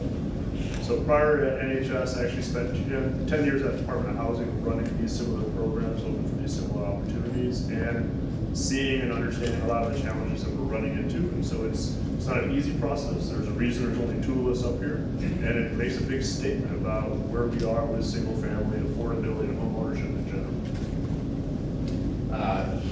Brian, great point. And I have this further down on my list, but why isn't Horton and Lanier, the bigger builders, why aren't they here? Yeah, so great question. And so just a few interesting kind of data points. And this was touched on a little in the last discussion. So last year in Chicago, the building department issued 5,400 residential permits across the entire city of Chicago. 5,400. Places like Austin, 28,000. Houston, 34,000. Charlotte was 18,000. Nashville was 14,000. So we just aren't building, period. And if you look at who builds housing across America, about every year America produces about 1.5 million units of new housing. That's across the country. About 20%, about 300,000 of those units are produced by. So those are folks, as you mentioned, like Lennar and D.R. Horton and Pulte and Ryan Homes. These are the people that literally build America. And they're building in places like Austin and Dallas and in Charlotte, but they're not building here in Cook County. There's not one of those 10 national home builders that's building in Cook County or one that's building in the city of Chicago. Now, they're building, if you look at their maps, they're building all around Chicago. I was just looking this morning at the Lennar website, and literally 20 minutes from here, you get on the Skyway, you can go to, how many of you heard of Lowell, Indiana? Lowell. Yep, Lowell, Hammond, right. You can buy a house from Lennar, brand new house, 1,200 square feet with a garage, 2-bedroom, 2-bath, for $321,000 right now. $321,000. And what they've literally done is they've ringed the entire Chicagoland area. So they're in Northwest Indiana, they're in Plainfield, they're in Oswego, they're in, have you ever heard of Pingree Grove? Pingree Grove is up by like Rockford. They're building 2,000 units of new housing in Pingree Grove. But they're not building here in Chicago. And the reason for that, I mean, there's a lot of reasons for that. One is Chicago is, from a development standpoint, has a lot of unpredictability. And we've talked about that. Some of it is related to the tax structure. Some of it's related to regulation, building permits. There are a host of things that end up, I think, frustrating some of these national home builders who need to build at scale. So that when a Lennar or a Pulte, they're not interested in building 10 homes, 20 homes. They need to build like 100 plus homes. And so we have available land. It's not necessarily readily assembled. And so there's not like development ready kind of sites. A lot of them require environmental remediation or infrastructure or new utilities and all that kind of stuff. And so I think there are a lot of reasons why they're not here, But I think there are many opportunities, and I would maybe challenge the assessor's office to think about, like, how do we get these folks to actually start building in Cook County and in the city of Chicago? Brian, can you talk, what are we, on our call, we talked about obstacles to build, that's one. Another one you mentioned, which I thought was really interesting, you said dibs. And I was thinking to myself, my parking spot is fine. I don't have a chair out there. It's not snowing. What are you talking about? I was wondering if you were Sure. crazy. You weren't, but can you talk a little bit, talk about that, when you're going into a neighborhood, like you want to build homes, you want to build, low end, or not low end, but lower price homes for families that want them. Yeah. No, I mean, I just spent some time going to Austin, seeing what they're doing. Spent some time talking to people in Seattle where they've gotten rid of single-family zoning and just people are building 2 flats all over the place. Gone to Miami and DC where they're doing density. And I'm really come to the conclusion that like the density that people are building is not the density we necessarily want. Doesn't mean it's not what we need, doesn't mean it's what we desire. And you saw it with the green social bonds. Like they're gonna build towers, those are big buildings. But we've talked about we're a city and neighborhoods, and we like our 2 flats and our 4 flats. And I sum it up as dibs, because the ability to develop in Chicago is there's no predictability. And it just stops everything. And it comes down to everybody wants to exercise some sort of control in the process that makes it not transparent. And so it starts as simple as when I show up on a block as NHS and I want to rehab a house and the neighbor just starts calling the building department. Hey, they're rehabbing, I don't like that. Right, that's a problem. Brian, sorry to cut you off. By the way, Brian works for NHS. It's a pretty big nonprofit. It's not like they're coming in to, move everyone out. They're really a mission-based, group. Sorry. Right. No, and I appreciate that. But it all comes down to like, we see it with our nonprofit names, like My Block, My Hood. We take pride in knowing that there is a way to input our opinions and slow down or stop process to the point where I've come to the conclusion that politically, we love headlines over accomplishments. And as 10 years as someone who worked in the city government, I'm really good at creating headlines, but I don't know how many buildings we can point to that actually got built. And so I think of it as dibs as a cultural issue that we almost empower and desire our aldermen to say no. And we do it anything as simply as design, which why should my design impact your quality of life? But I can't get a letter of support to build a house because it doesn't look the way you want it to look. Those things stop people from building in our city. And so we're culturally stuck, frankly. Thanks, Brian. David, why has Reclaiming Chicago degree been instrumental for you to build these homes?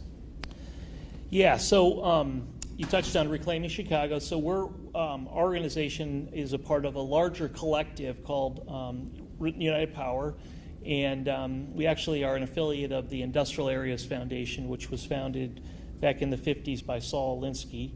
And so we have affiliates across the country. Probably most notably is the Nehemiah Project in Brooklyn. So the Nehemiah Project has built 8,000 new family homes, townhouses and single-family homes in Brooklyn, and has actually created the largest wealth transfer in American history for Black and brown families. So the Nehemiah is kind of our inspiration. And so we've taken that same model and started something called Reclaiming Chicago.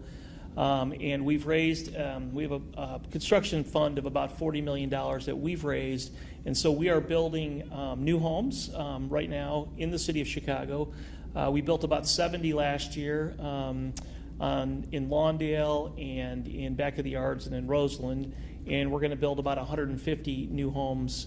And these are single-family homes. And just kind of going back to the cost, so it costs us about $400,000 to build a single family. And these are 3-bedroom, 2-bath, slab-on-grade homes with a garage.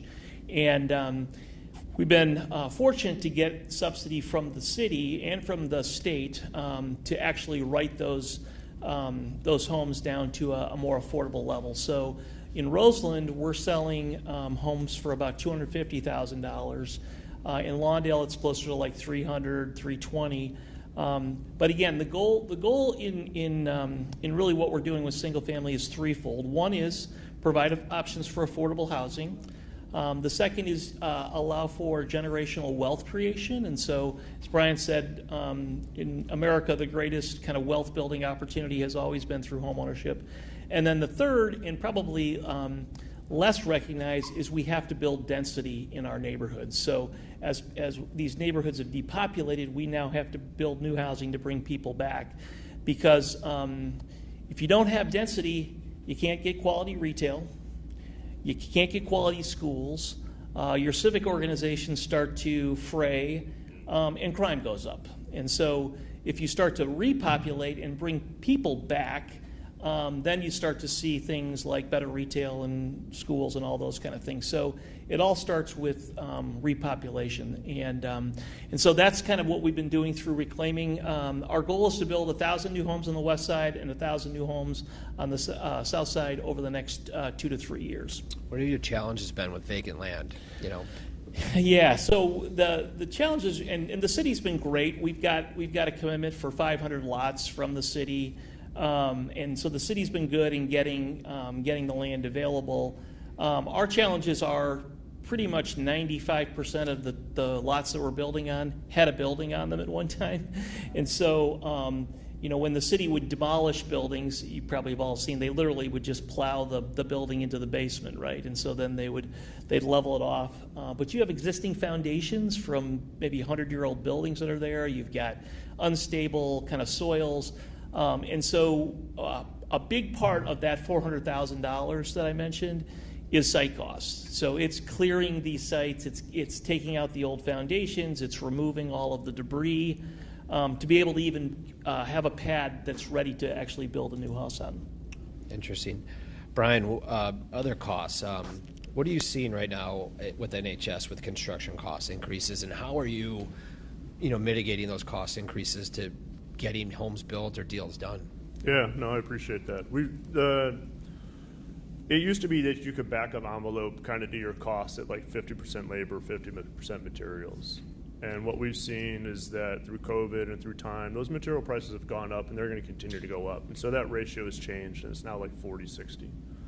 It's meaning that the price of our developments is actually getting to the point where the labor and the total cost starts getting relatively close to like these prevailing wage costs. So the world I work in, I have two different markets. I have the natural market cost of what it would cost if I just hired some guy, and then I have the subsidized, inflated prevailing wage cost if I have to hire and do the city stuff. And so I think of it as like 100, 200, 300. My rehab cost is about $100 a square foot. My new construction market rate is about $200 a square foot, and then my prevailing wage stuff is about $300 a square foot. And so if you just do that times whatever your 1,500 square foot, you start getting into our houses. And so I can rehab and sell a house around $250,000 all in. I could do a single family for about $350 to $380, and I get to my two flats about $450 to $500. And so those are getting to places where the market is also willing to pay those amounts, but it doesn't mean they're affordable. And so we have a challenge in NHS of like our average buyer is a $250 buyer. And I'm starting to put out product that's $450 product. And so how do we make those match? Sometimes it's public subsidies, sometimes it's free land, but other times it's kind of this realization we got to add density because we've created a problem in the city and now we're forced to kind of make it work and everyone else is forced to figure out why it isn't working. And it's unfair. It's a supply issue is what it comes down to.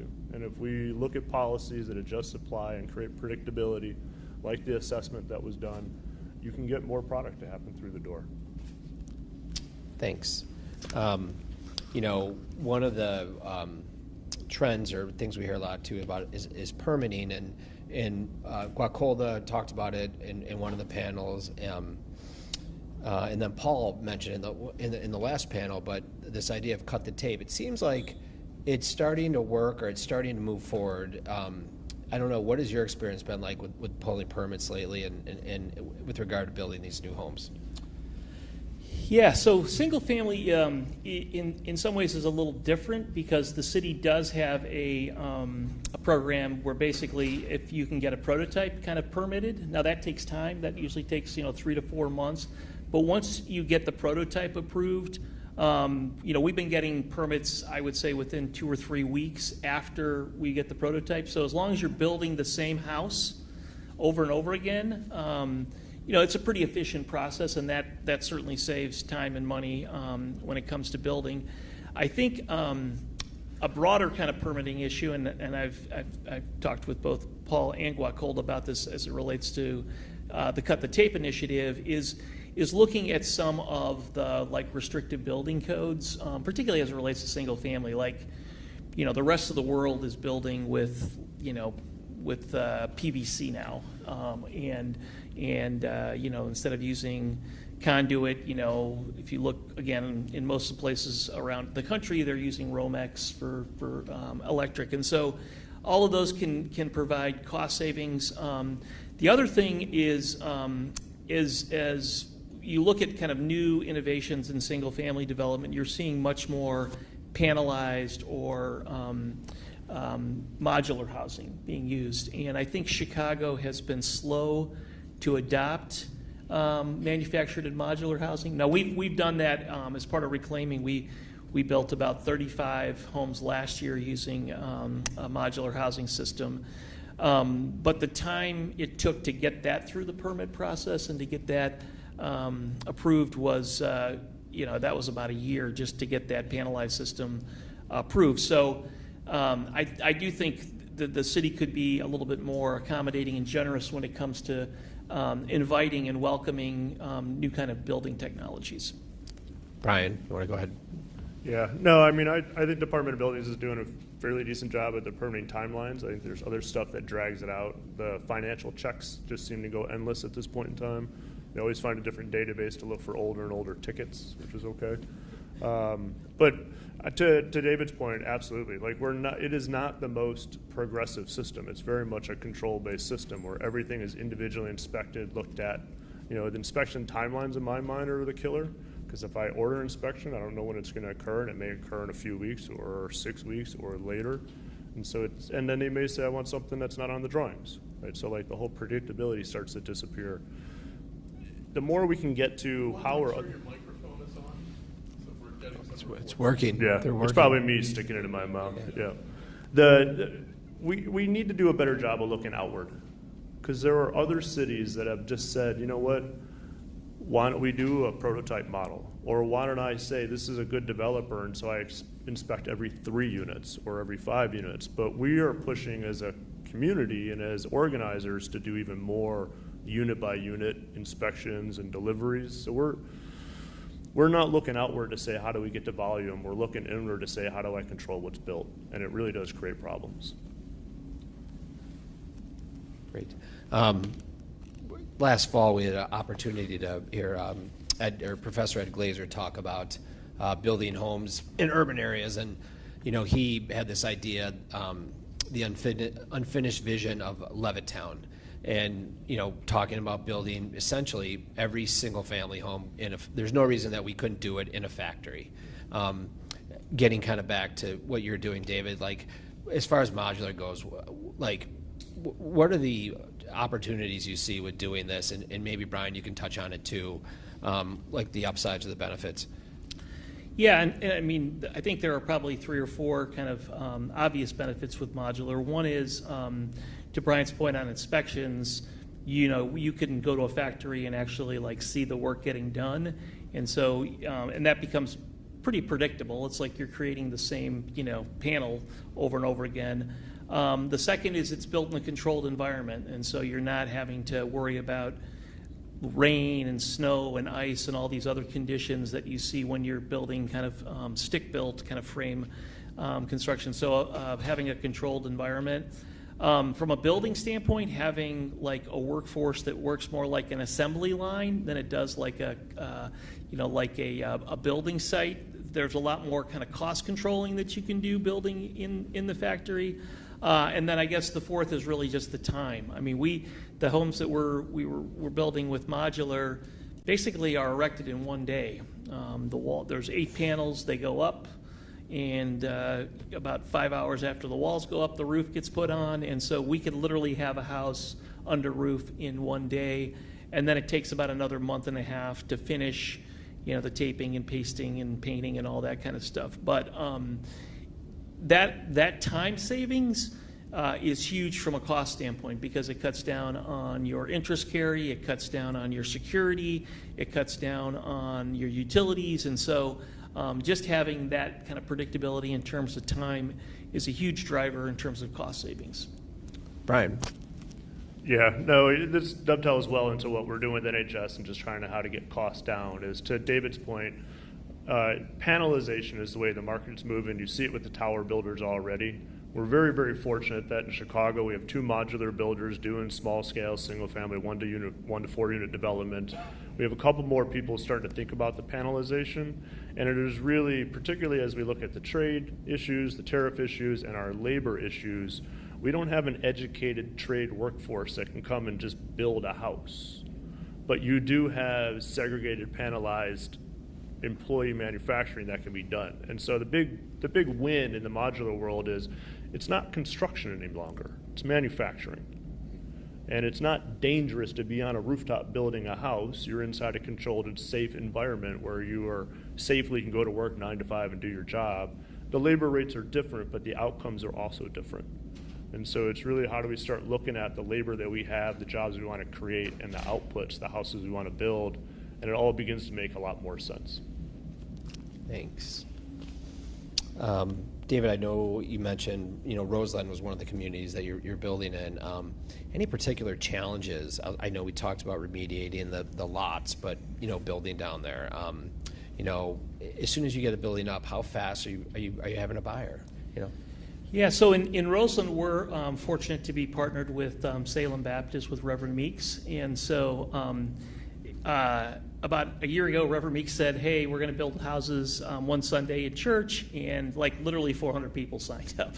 So there is a demand there for it, and his value proposition is, and I'm not saying this to be negative, but if you look at where a lot of his parishioners, congregates live, a lot of them are in the south suburbs, and so we all know what's happening in the south suburbs, particularly as it relates to taxes and quality of life things.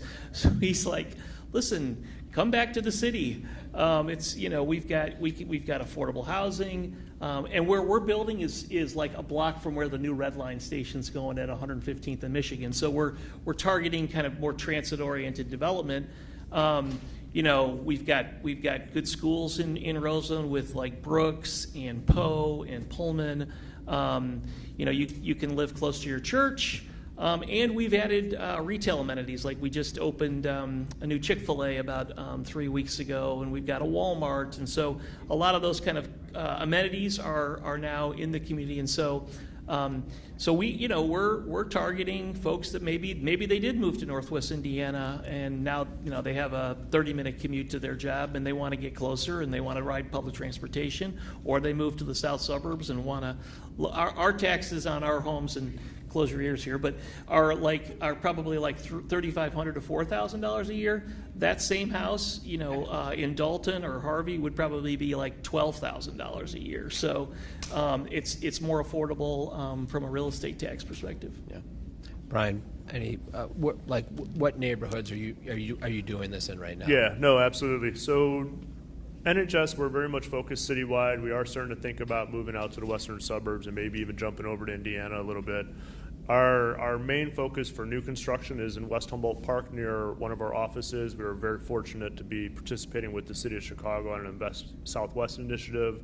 I'm wrapping that area with new construction, townhomes, and 2 flats. We're doing the same thing. We're beginning just now at 79th and Union in Auburn Gresham between Vincennes and Halstead. And then I'm going to eventually be moving over to 79th and Exchange because we're also going to be putting an NHS office over there. Oh, nice. So I guess, moving forward here, you're both lifelong Chicagoans, both worked in government. What are you positive right now about the city? What's making you feel really good? Yeah, so I'll say this from kind of my perspective in the area that I work in. I work here on the far south side. Our offices are in Pullman. We've spent most of our development activity over the last 15 years in the far south side. And I would say there are 3 or 4 kind of things that are very encouraging to me. One is the Red Line extension. This has been 60 years in coming. It's been promised, and I give the city and the state credit for actually getting this over the goal line now. And so it's happening. I mean, they're out doing utility relocations and acquiring, they've actually acquired all the property that they need. Now they're tearing down the buildings. So that is particularly encouraging for me, because I think this area in the area south of here has really been stunted by not having access to high quality public transportation. The second is the quantum computing campus at the old U.S. Steel site. If this really happens, quantum computing will be what steel was 100 years ago for this region. Quantum will be for the next 100 years. This will absolutely change the trajectory of our far south neighborhoods, with creating literally tens of thousands of new jobs. The third is we do have an abundance of vacant land in this area. There are many old steel sites that still are vacant that could be redeveloped and repositioned for industry or manufacturing or housing. The final thing I'll say is we have the greatest concentration of public transportation infrastructure of any place in North America. So we have, we have public transportation like Metra and CTA. We have all 6 of the Class A railroads that run through this region. We have 8 interstate that run through this region. And so when we're thinking about transportation and distribution, logistics, these kind of industries, there is no other place in North America that has that existing transportation infrastructure. So that's the future of our region. It really is based on this ability to get things transported and distributed really anywhere. I used to say in America, but now Canada and Mexico and other places. So it's a pretty amazing infrastructure that we're blessed with. Great. Brian? Yeah, no, I mean, I agree with David. There's a lifelong Chicagoan. I think there's that, I love the Chicago pride. I want to get away from the Chicago controls, but stick with the pride. And it really gets down to a willingness to get stuff done. And so to David's point, we've got universities, we've got infrastructure, we've got all of the wins, but we have what other people don't have is we got water and we got land. And global warming is pushing people here. And it's going to happen, it's going to continue to happen. And if we don't start addressing long-term infrastructure issues, we don't start addressing long-term housing issues, we're going to miss it. And so I'm very gung-ho in Chicago because I think people see it, they understand it, and we're ready to do it. Great. Thank you both. We're happy to questions. I figure there'd be a lot of questions. I'm going to start in the back here and walk up. I don't really have a question, just really a statement. I would love to see this Roseland development that you was doing, because I was born in... Microphone so everyone watching codes. I would love to see this Roseland development. I was born and raised there. Grammar school, high school, and everything. Actually, I'm on the local school council board at Quarters High School. So I would just love to see that Roseland area. Yeah, so we're focused on the Kensington Park area, kind of down the hill from Michigan Avenue, kind of really from like 115th, 116th down to like 121st from the railroad over to Michigan. So we've acquired 100 lots in that area, and that's where we'll be building our first 100 homes. We've got 12 that we built already last year. We're starting in a couple weeks on another 10. So that's where we're focused in Roseland. But there are lots of other parts of Roseland and West Pullman that have similar, I think, opportunities, again, particularly around those new L stops. So if you look at like 103rd, a lot of land up there, a lot of land around 111th. And so I think I'm very bullish on Roseland, and I think as population starts to come back, then you'll see the retail and some of the other amenities follow.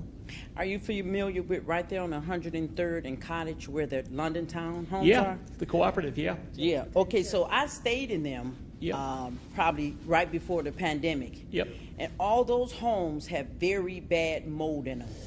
They will come out take ceilings down, spray something, let it dry, come back in 24 hours, put it back up, and guess what? Mold will come right back.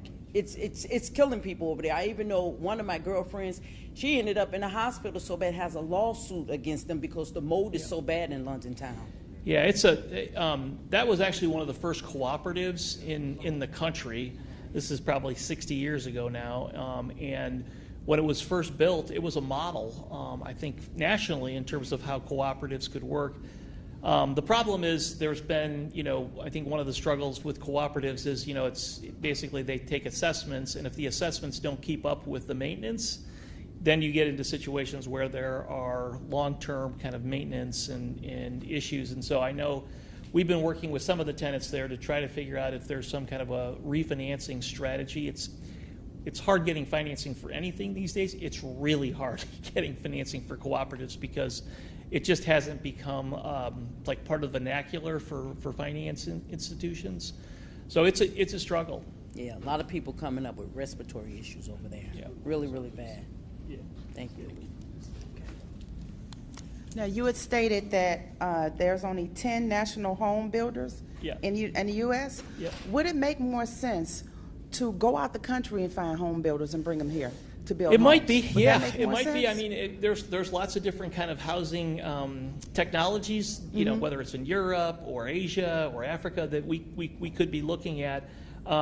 I will say those 10 national home builders have gotten really, really good at building efficient homes. I mean, Brian mentioned panel. Most of, like, if you go to those development sites in Northwest Indiana or out in the suburbs, most of them are modular. Okay. I mean, they're using modular or panelized technology, different ways, but it's basically the same technology. And these guys, they buy lumber by the shipload. I mean, I was talking with one of them a few weeks ago, and I was asking about tariffs. And I said, "Our tariffs?" They said, "No, we bought options last year. We know what our prices are." Yeah, that was strategically done. Yeah, Right. they're worried about next year. They're Right. trying to buy options for next year, and there's a lot of uncertainty in the market. But like right now, not an issue because they're already thinking Ahead, right. Yep. Yeah, 5 to 10 years ahead. That's what you should do, strategically.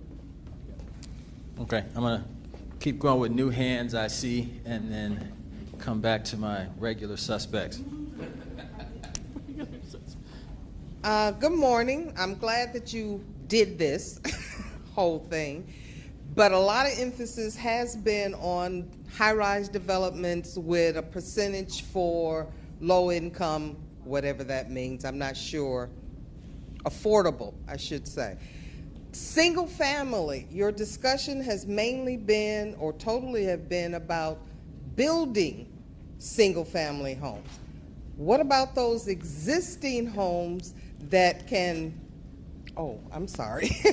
those existing homes that possibly could be developed or redeveloped and make those affordable as well in a lot of these neighborhoods that you're talking about that are on the south side?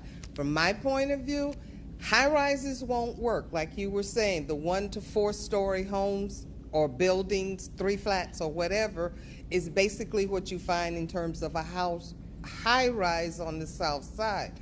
Most of them are single-family homes. So what about the existing ones that may be vacant, or rather than tearing them down, what? Yeah, no, I mean, that is the struggle of Chicago. That's the struggle that I kind of built my career on. At NHS, we really have a lot of programs that are built to help those houses stay. One of the first ones, at this point now, it's an over 20-year program called the Troubled Building Initiative. And the whole intention is, how do you stop fast-track demolition? The city had a policy where if your building was unsecured or open or abandoned, they would send you a letter by putting it on your house, and in 10 days, if you didn't secure your house, they would knock it down. So we stopped that a while ago. And so really to say, a lot of policies are not the best policies, you gotta fix them. But at NHS, we have lots of resources to help existing owners maintain their homes. I have programs where I go out and buy existing buildings and rehab them. We have programs where we're actually partnering with small developers to get them into the space, so there will be more developers over time. And so anything you want to know or think about vacant abandoned buildings, I'm happy to talk to you about them. But the biggest struggle, frankly, is they're all individually owned. And so getting that one building is its own challenge. It takes its own time. So if I wanted to get 5 on a block, that's 5 own challenges that are going to take a whole lot of time. So when I met David, David hasn't talked about a lot of the work that he's done in Pullman to make it a place where he could build houses. But he had spent a tremendous amount of time getting every vacant building occupied in the Pullman area to a point where now there's only like maybe 5 or 6 or 10 left, and it's a national park as a result. And so it is an effort, and you don't get new construction until you start doing that rehab work, because it really is a scale. Rehab first, home ownership, then new construction, then multifamily, then density. Yep. Over here. Good afternoon. My name is Penta Moore. I'm here representing Commissioner Bridget Gaynor, as well as she's the chair of the Cook County Land Bank. I'm here with my colleague Emily Vellini. First of all, I want to give a shout out to Assessor Kagi. So I heard one of the other panelists talk about the certificate of errors, and that's one of the things that our team does as we go into our wards. We have 8 aldermanic wards on the northwest side in District 10, and just the value of doing those certificate of errors is so important, and this team has been so exceptional with helping us in those wards. So thank you for that and for this panel, which has been great. My question is for the modular homes. So I heard you talk about the pros in regards to reducing the time and the manpower, but I wanted to know, were there any cons associated with the modular homes? Yeah, Brian just whispered cost. I mean, it costs about the same to build a modular house as it does a stick-built frame, and part of that is in Chicago we haven't reached kind of that tipping point for kind of efficiency yet, and so the hope is as modular becomes more acceptable and popular, that will push more production, and we'll see pricing start to come down. Right now, between the 2 modular builders that there are, they're maybe making 50 houses a year, and so that's really not enough to drive kind of an economy of scale. You need to be producing probably closer to like 100 or 150 homes a year to start to really see price savings. So having said that, though, as I mentioned, there are savings kind of on a more macro level in terms of time and some of the exposure and that kind of stuff. So it's still an efficient, I think, system. It's got to be kind of more widespread, and there's got to be more product delivered. Hi, I'm Jolene Crawford. I'm just a realtor, but I've worked a lot with builders, developers, rehabbers, and individuals over the past 45 years, going from the lakefront all the way out to the 6-county collar communities. And what I'm seeing right now is there's a proliferation of needs out there. And I work with people on an individual basis, okay? And I've always found the assessor's office to be a good resource to help people with their tax, the taxes on their home, the value, et cetera, et cetera. But there's so much out there that even for someone like me to get the information out is still it's very difficult. I started by helping Section 8 women under the Gautreaux class action lawsuit against CHA back in 1969. It got, they won, and my job, I worked for the Southern Christian Leadership Conference in HUD, moving these ladies out to the northwest suburbs. So I did the best thing I could, and I contacted all the property managers that had HUD-insured, buildings, and said, I can help fill your vacancies, but if you discriminate, I will see you in court. And so I placed them. We also got them job training, and within 2 years, they came back to me in 1979 when I just got my real estate license, and the Pope from Italy was here, and they said, we need to move. We don't qualify for Section 8 no more, and we want to buy real estate. And I was like, all right, but guess what? We didn't have MRED. And what's MRED? That's the big 6-county MLS, okay? So I had to go undercover and find ladies that were with the League of Women Voters in the northwest suburbs and the president of the village of Hoffman Estate, who built all the housing. It was Centex. It was awful, but she got me the agents to help these ladies. And then by 1981, I got phone calls from all their friends, and that's when I went full-time. But yes, the question is affordable. I always see that there's not enough education on what home ownership is all about. And I bought my grandfather's house on the west side of Chicago 2 years ago, and I had to take a Fannie Mae test on, and I was like, I'm a realtor. I've sat through 40 years of home inspections. Why do I have to do this? They should give those tests before the people buy their houses. But who's going to tell Fannie Mae what to do? That's all I have to say. Yeah, no. You guys are doing great. Thanks. No, Just keep it up. no, the home buyer education is really important, and I think certainly NHS has been a leader across the city in providing home buyer training and HUD certified home buyer counseling. We, as part of reclaiming, it's a requirement that everyone go through a home buyer training, even if they've owned a home. Yeah, so it's an essential part. We thankfully, we've only been doing this for a few years. We haven't had any foreclosures or anything like that. But I can tell you, I'm going back 20, 25 years ago, but there used to be a program in Chicago called New Homes for Chicago.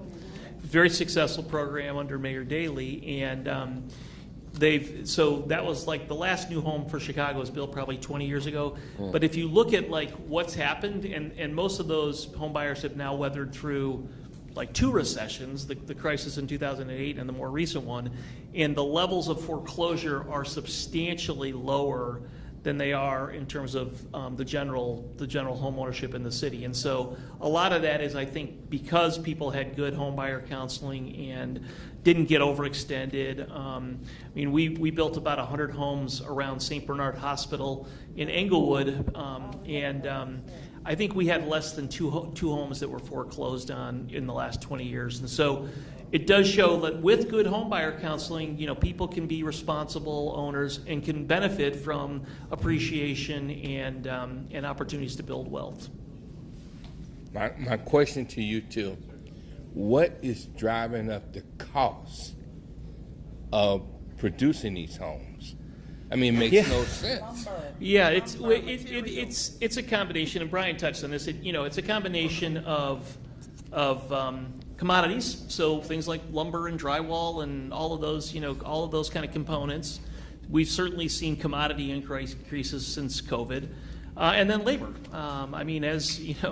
As we've been in this inflationary environment for the last few years, labor costs have certainly gone up, and I'm not just talking about union or prevailing wage. Even non-union wages have gone up because that's what the market has demanded.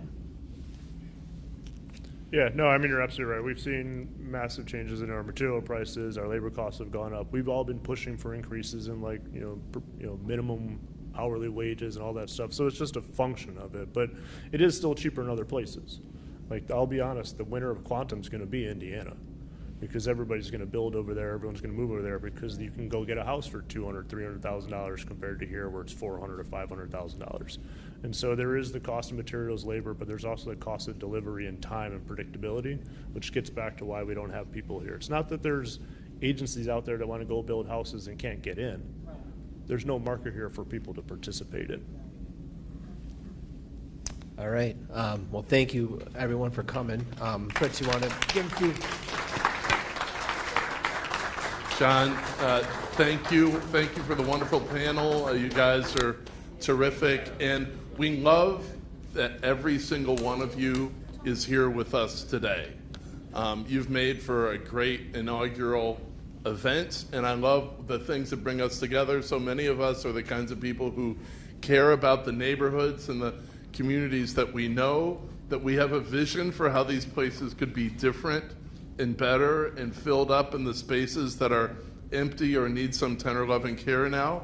And the discussions today was all about how we add life to them, how we bring them up. And this is something that will be continuing a great conversation. These are not only big problems here in Chicago and Cook County, but nationally. And I really like that the brain power that we have and the heart together in this room, we can come up with policies and ideas that others can model themselves after. I have no doubt that with the entrepreneurial and energy and vision here that we're going to get to the bottom of some of these problems. How can we make it easier to rehab those homes, which are really the only things that are attainable for some families in Chicago who have the income to support a $250,000 home. A lot of people don't have the incomes to afford a $300,000 or $400,000 home. So rehab is all we got. We got to figure that one out. Getting it easier to deliver and build things without all the restrictions. Time is a killer on everything in life. We only got so many years in this world. We got other things we could be doing. We need to solve that. And I love some of the things that we've heard today with on the other panels. So give yourselves a hand. We want to see you next year. And be connected with each other. Exchange business cards. Connect with us on LinkedIn. Connect with me on LinkedIn. Connect with all the different communities you're in. Sign up for our newsletters. Talk to Kelwin. And let's continue the conversations. Thank you, everyone.